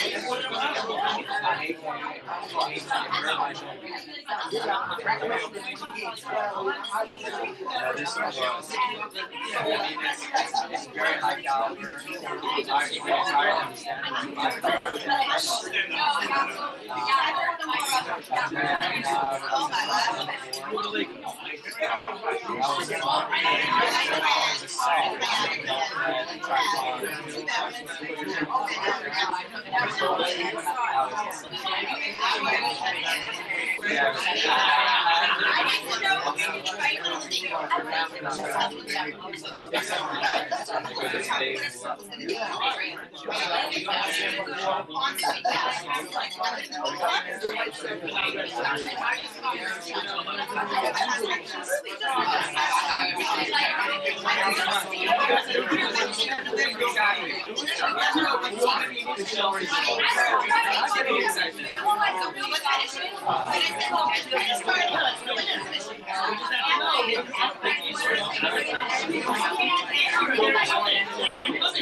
When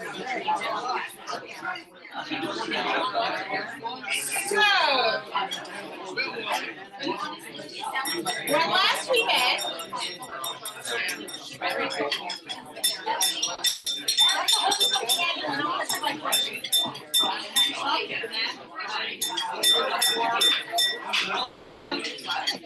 I was up to taking the opportunity to thank my amazing family. Bobbi lived with us and you know what? We didn't really gauge when she came. We're guesstimating that was around 5 or more years. And for 5 or more years, my family was absolutely amazing. My boys, I can't even put into words. They would carry her when she needed to be carried. They would take off their glasses to protect her dignity. They did whatever needed to be done without like a hesitation. And my girls, they would come always to visit Bobbi to play games with her, rummy cup and card, that has been mentioned before this evening. They would Mafi and Bracha would bring their children, so that because Bobbi loved having the children around. And Shira in Los Angeles, she didn't get to come in as often, but when she came in, she did as much as she could. She did an amazing thing giving Bobbi her manicures, which she had, lost the ability to go get, and it was so important to her. So Shira, without question, would sit down and do Bobbi's manicures. But there is no words to say. Sorry, you're gonna have to hang your head in humility now. There are no words to describe. I mean, every mother-in-law should have a son-in-law like my husband was. Who'd have thunk it that my mother could move into our house, take over our house in essence, correct everybody, including Yankee, on what we were doing and how we were doing it, and everybody would take it with a smile, and Yankee would take it with a smile. I mean, his home was his castle, and he had no qualms about sharing his castle with my mother. When I mentioned this before, when he used to come in, he bypassed everyone and would go straight to my mother in her favorite spot in the breakfast room and channeling Seinfeld. She could do it better than me. He goes, "Hello, mother." Hello, Newman. Oh, Newman. So, Perry, your mediums.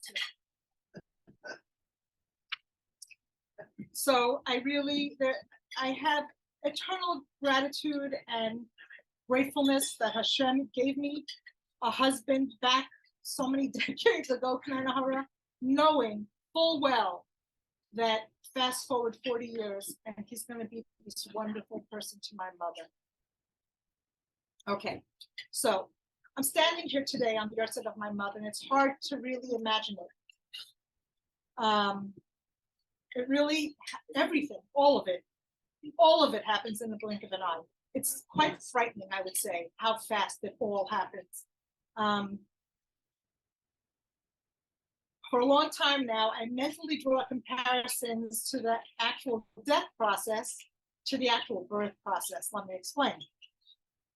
When Bobbi first came to live with us, it was pretty easy. I mean, she was mobile. She would go places. She would interact with everybody. When I didn't have, there was a couple that lived down the street from us who had difficulties, and they would come to me for Shabbos food. When they didn't show up, Bobbi would complain, "Where's that couple from down the block? Why aren't you giving them Shabbos food?" But then things started to get harder, as we all knew they would, and obviously they would. And then we, as we were moving closer to Tira, a funny thing happened in that I kind of wanted to freeze every stage that we were at. I wanted to freeze it because I knew where we were going. And I just wanted to freeze it, even though this was a difficult time, I still wanted to stop there because I knew the trajectory. And it didn't even just end with the Tira. I'll tell you a funny thing. Not funny. I'm sorry, I shouldn't use that phrase. An odd thing. This wanting to freeze frame time, it didn't stop at the Tira. It continued at the Shiva. I wanted the Shiva to last forever.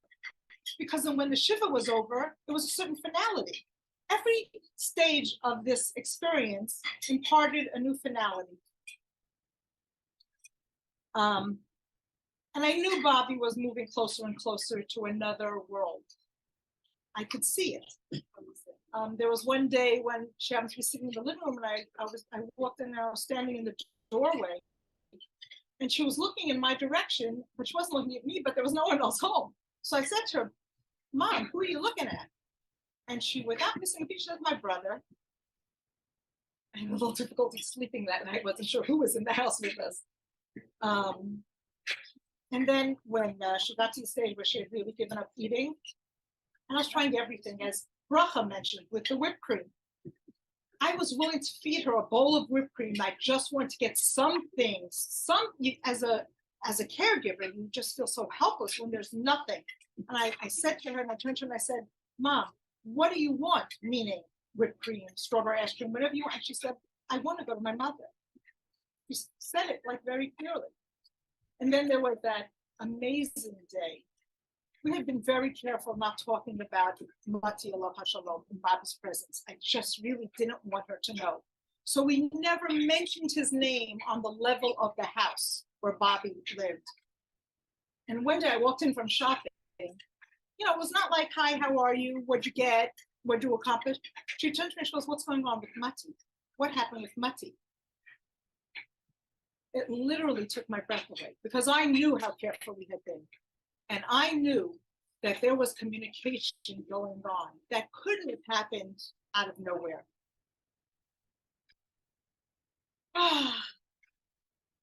Back to my birth death analogy. There's a technique that I used to use when I was pregnant, or I'll use the next time I'm pregnant, where I would pick a date. Yankees for sure on board, no questions. So when I was pregnant, we never took into account what they think. But I would always pick a date a good several days past my due date. And I would say in my head, on this date, which is sure to arrive, I will no longer be in this predicament. And that is how I would get through my pregnancies. And in the reverse, I saw myself the whole time that I was watching the trajectory of Bobbi, and I was thinking, there will be a date, today's the day, maybe, where I'll be standing here eulogizing my mother. So that's one analogy. You know, here's how pregnancy works. The first trimester, you're nauseous as heck, you're throwing up, unless you're lucky. You're throwing up and you can't wait to get to the second trimester. And then in the second trimester, you're feeling great. You're still not huge. The nausea has for the most part passed. And literally knowing, certainly after the first birth, knowing what you're in for, you could stay in your second trimester forever. I'm willing to stay in my second trimester forever, not to have to go through what's at the end of that trip. But Baruch Hashem, in the third trimester, you get so uncomfortable. You're huge and your feet are swelling and your shoes don't fit. You have to pee every 10 minutes. And you say, you know what? Let's just get this over with.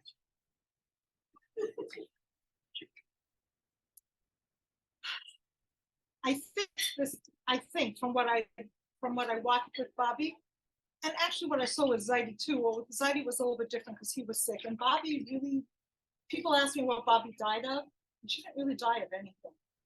She just died. She faded away like a flower losing its petals. But I think at the end, and it kind of gives me nechama, that she was really ready. And it's hard to like, it's hard. Nobody wants to lose anybody.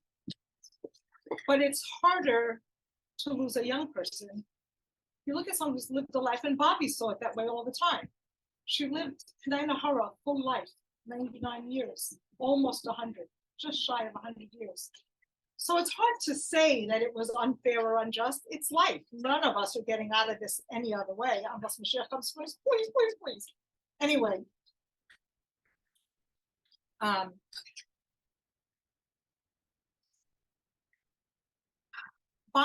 from the things that I had said heretofore, Bobbi was ready.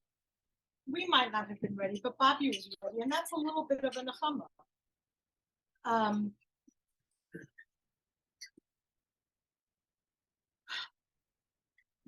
There was something that I posted in the WhatsApp family chat a while ago. A couple of people here or there got to see it before I realized, hey, wait a minute, I should save this to say tonight. And so I quickly removed it. Some people encouraged me, Gittel, I think, Gittel Katz was one will say, like, take it off and use it at the Yartzeit. So I did. I removed it. I'm going to try to read it very quickly because it really resonated with me. First, of course, the old person that I am, I have to find it.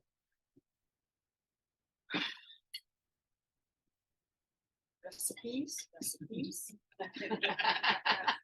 Here we go. Okay. In a mother's womb were two babies. The first baby asked the other, do you believe in life after delivery? The second baby replied, well, of course, there has to be something after delivery. Keep in mind my analogy of that. There has to be something after delivery. Maybe we are here to prepare ourselves for what will be later. Nonsense, said the first. There is no life after delivery. What would life be? I don't know, but maybe it will be more life than here. Maybe we will walk with our legs and eat with our mouths.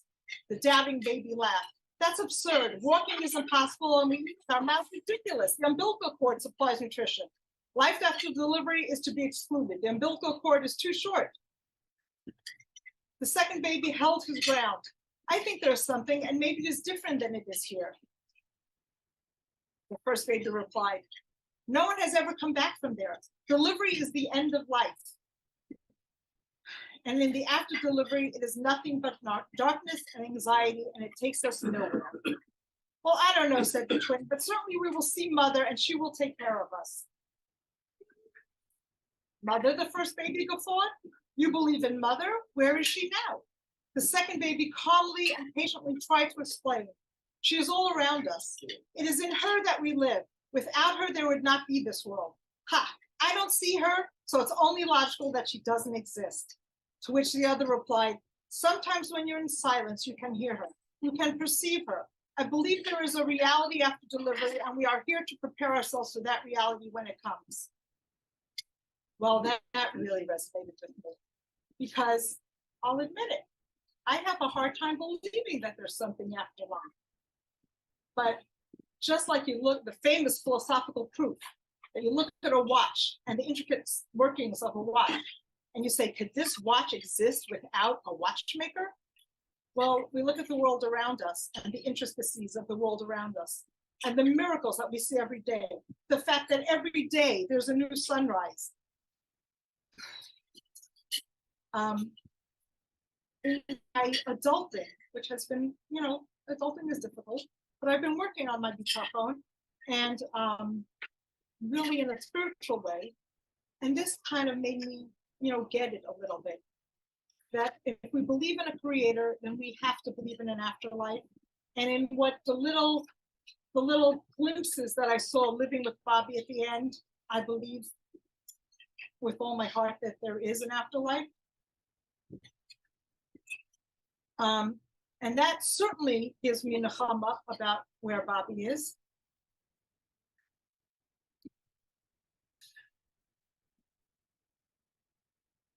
I started to say I wanted the Messiah to last forever. I didn't want it to be over. I didn't want them to take the Aron and take my mother away, because as long as the Messiah was going on, my mother was physically there. I didn't want the Shiva to end. I didn't want this year of Avelis to end. I didn't want it to end. I know it sounds odd, but Yankee, as close as he was with my mother, did for my mother and for me. He took on to say Kaddish for the year. And it was a nechama for me to go to shul because I wouldn't hear my brother saying Kaddish, but I heard my husband saying Kaddish from my mother. So here we are on this day that I knew was inevitable. And as Moshe said, there's a certain finiteness to this day. The illness, not the illness, the leaving, the ptira is over. The shiva is over, the shloshim is over. The Avelis year is over, and now we are left with an annual commemoration day. And that's what we're supposed to do. We're supposed to, as Moshe said, we're supposed to move forward. So it seems odd, though, to commemorate a Yartzeit with a Seudah, normally on the you make l'chayims, and it seems a little bit odd because this is like a sad day and a solemn day.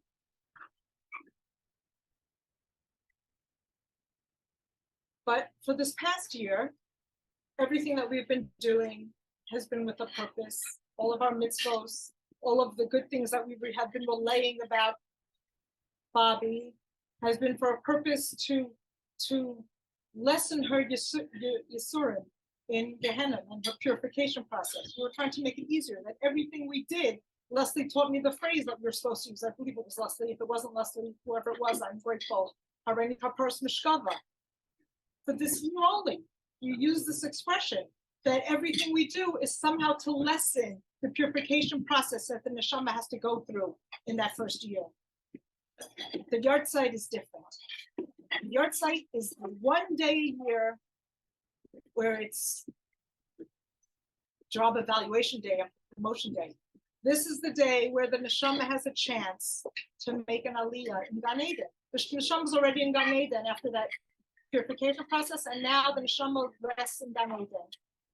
And on the Yartzeit, we do things. We make siyum. We give divrei chizuk and divrei Torah le'elu nishmas. We make l'chayims, and we have a festive meal, and we dress a little bit nicer. It's similar to Rosh Hashanah. There's a comparison drawn by, I'm not sure who. I have it in here somewhere, but I don't want to take the time, of the Yartzeit and Rosh Hashanah. On Rosh Hashanah, you would think, I'm going to find it because it's really good.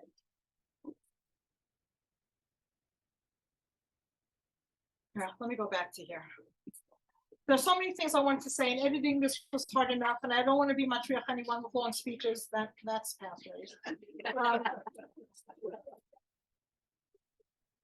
Bobbi didn't have what might be considered an easy life. No one who lived through the Churban of Europe can be considered to have had an easy life. But I don't think you can know it by knowing her or being around her.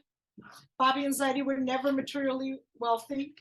Heck, the only way they were able to afford to buy their house in Forest Hills was because Bobbi had Zaidi had the fortune of being hit by a car. And from his settlement, he was able to buy a house in Forest Hills. And Bobbi used to always say, as has been mentioned many times here tonight, Hashem is so good to me. Regardless of everything, she always said, Hashem is so good to me. And I'll be honest with you, because I'm very honest. I used to find it so corny and a little bit embarrassing.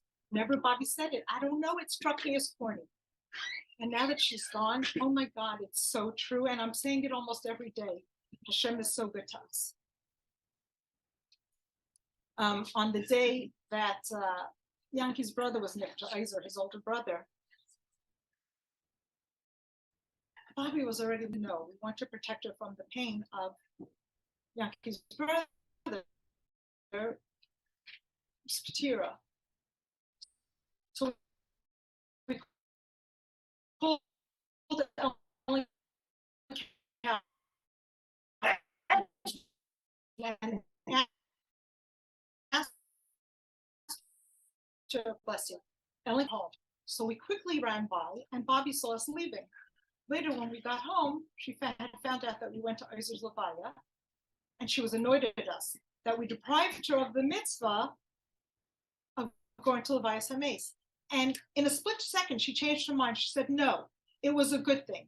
Because why should Yanki's family and all of the mourners there see a 90-year-old woman alive and kicking in the audience, and their 60 or 70-year-old brother, father, whatever, is in the Aron? That was Bobbi's sensitivity.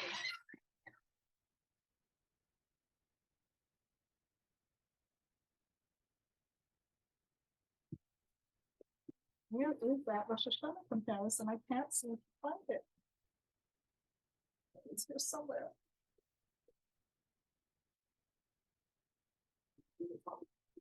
Yeah, I got it. What? No, the only thing in the phone I already read. Rav Nachman of Breslov states that the Yartzeit is the Rosh Hashanah for the Neshama, and the similarities are obvious. Rosh Hashanah is the judgment day for us, and the Yartzeit is the judgment day for the Neshama. Do they get to ascend to a higher level in Gan Eden, or don't they? And there's not much the Neshama could do about it.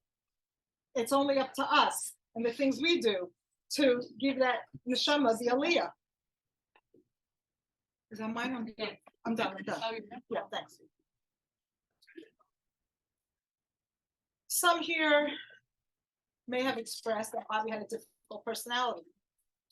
Can't argue that, but I did know her better. Bobbi really saw her place in the world as having a mission, as many people have said here tonight. And her mission was that she had to help everyone. She had to help everyone she met. It didn't matter if they were family or friends or strangers. And there was nothing that you could say or keep her from trying to help someone, whether it was wanted or not.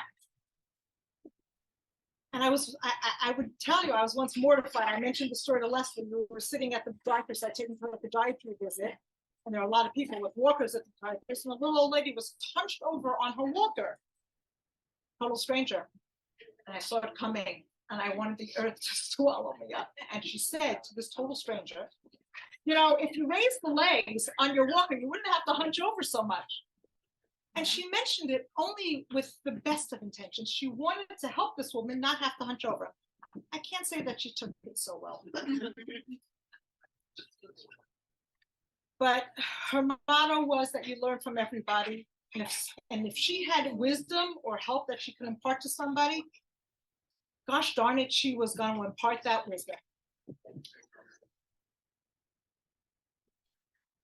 You know, and there are people who can attest to the fact that there is a well-known podiatrist in Cuban Hills who Bobbi was visiting before he was from.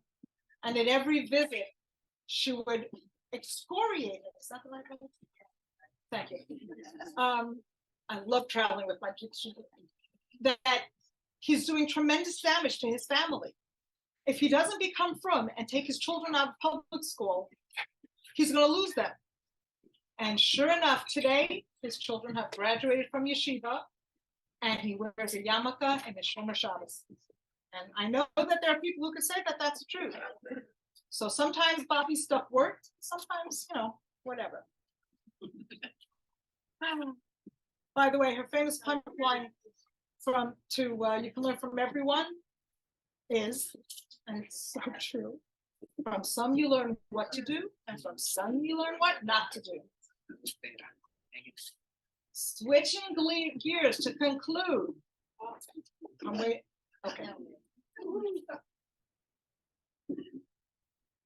This week's parsha was Vayakel.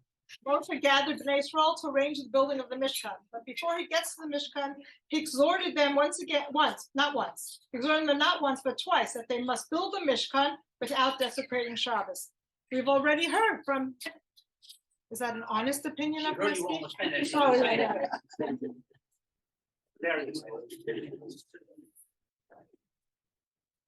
Oftentimes, including tonight. And I think Yisloch said it too, or somebody, maybe Moshe, I don't know. There were so many speeches, who can remember who said what. Zaidi always took a job, but would never desecrate Shabbos.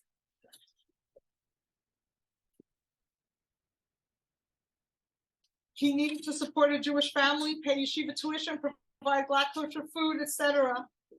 But he suffered greatly because he wouldn't desecrate Shabbos. So he was often out on his behind looking for a new job come Monday when he didn't show up on Shabbos. So now we have the aspect from the parsha of not desecrating Shabbos. And in not desecrating Shabbos, what gifts did Bobbi and Zaidi bring to the Mishkan? Well, look around. they brought us.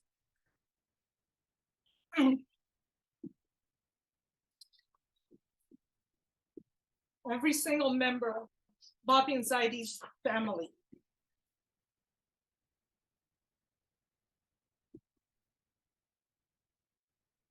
is a treasure, each in our own way. I consider myself extraordinarily blessed and fortunate to be a member of this family. Every one of us owes our very existence to Bobbi and Zaidi, who sacrificed anything and everything in order to raise us, and in turn for us to raise our children with the foundations that they gave us. Not just in an adequate Jewish environment and education, but in the best one possible. And every one of us, and every generation going forward, and every act we do for Yiddishkeit is and shall always be a credit to them. If I were Biden, I would read, it says pause for applause here.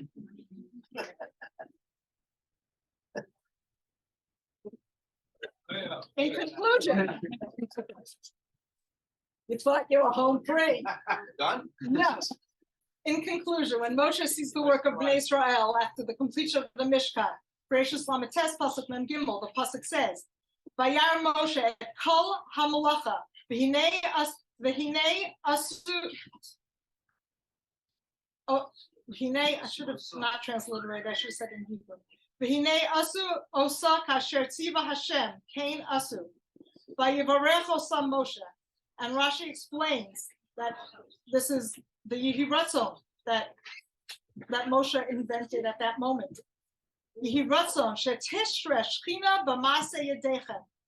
Moshe is not just saying that you did not. Moshe is not just saying that you did not just build a beautiful building, and Bobbi and Zaidi did not just build a beautiful family, but Bnei Israel built a sanctuary, and Bobbi and Zaidi built a dynasty full of meaning, values, and spiritual content. And he blessed them that he should see the fruit and the significance of every shekel or dollar, every sacrifice, every drop of sweat for a place where the Shekhinah can rest, and that this undertaking should enlighten and bless the world. This is my tribute to Bobbi and Zaidi. It was their sole raison d'etre. And it is my bracha, and maybe even my prime directive to all of us, certainly to my children and my grandchildren, that each mitzvah we do, every siyum we make, every kiddush Hashem in which we participate, at least in part, credit shall go le'ilu nishmas Tamar Rezel Bas Mordechai Tzvi. Tehei nishmas tzrura b'tzrura hachayim. Aziz and Pesach, everybody. Amen.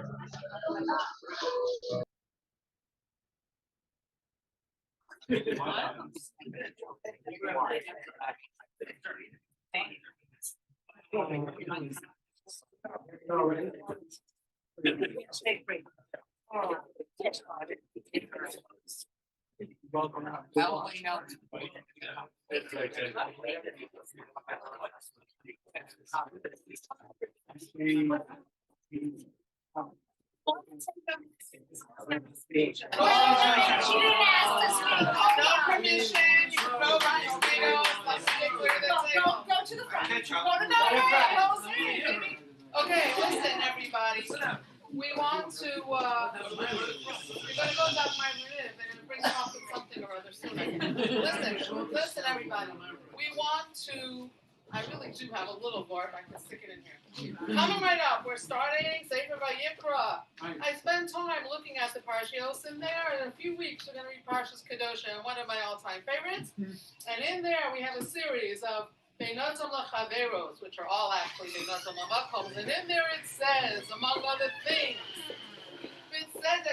give everyone the benefit of the doubt. It then also says, don't take revenge and don't hold a grudge. And I once heard Shlomo Greb to speak on this and say, what kind of people are we meant to be? Don't even hold a grudge. We are great people. In our community, a terrible tragedy happened this past Friday night. an incredibly wonderful man stepped off the curb, a tzaddik of a person. Dr. Julian Yehuda Merman was hit by a car. Uncle Michael saw it a minute later. And he left this world. Second to the next, he stepped off the curb, as a chashuv person said to me, into the arms of the Malach HaMavet, which means to tell us, none of us know what the next minute holds. Hashem should watch over every single one of us. We finished Purim. We're heading to Pesach. They're connected. Purim happened on Pesach for the most part, the interesting parts. What was the whole story? We were about to be destroyed, wiped out. Kenosis Kol Yehudim. Why did Pesach happen? To take us to Har Sinai. We only merited because of Vayichan. We're all part of one whole. If we're not together, we're wiped out. Come on in, serve dessert, we're waiting. Listen, guys. Judge everyone favorably. Not only don't take revenge, don't hold a grudge. Open your hearts, clear them out. Because it all ends up with Yahavta L'Reacha Kamocha. Either we realize we're one, you missed the best part, but I'll repeat that. Either you realize we're all one, or we're in big, deep trouble. The world is a horribly terrible place at the moment.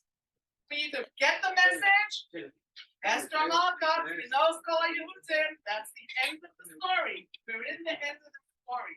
I'm going to take this minute to thank my incredibly well-meaning, seasoned, earnest sister. My brother and I were able, we were away without leave when she wanted to plan this. He was kind of her his usual busy self, and I was busy with other things. And so the poor lady had to kind of figure this out on her own to try to make it as beautiful as possible for our mother, to whom she, out of every single person in this room, devoted most of her energy. Now what? Take it from there. Where'd she go? And so we thank her. She's so sweet and earnest. She means well, and she did her best job that she could do. And we're all thanking you very much.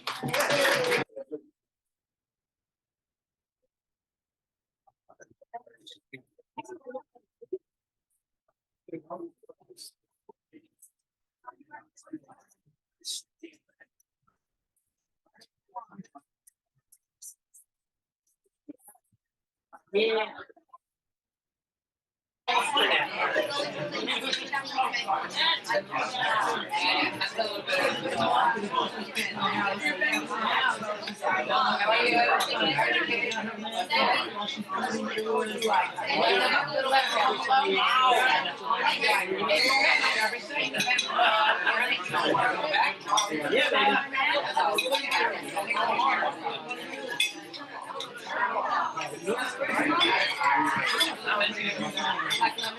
Now you gotta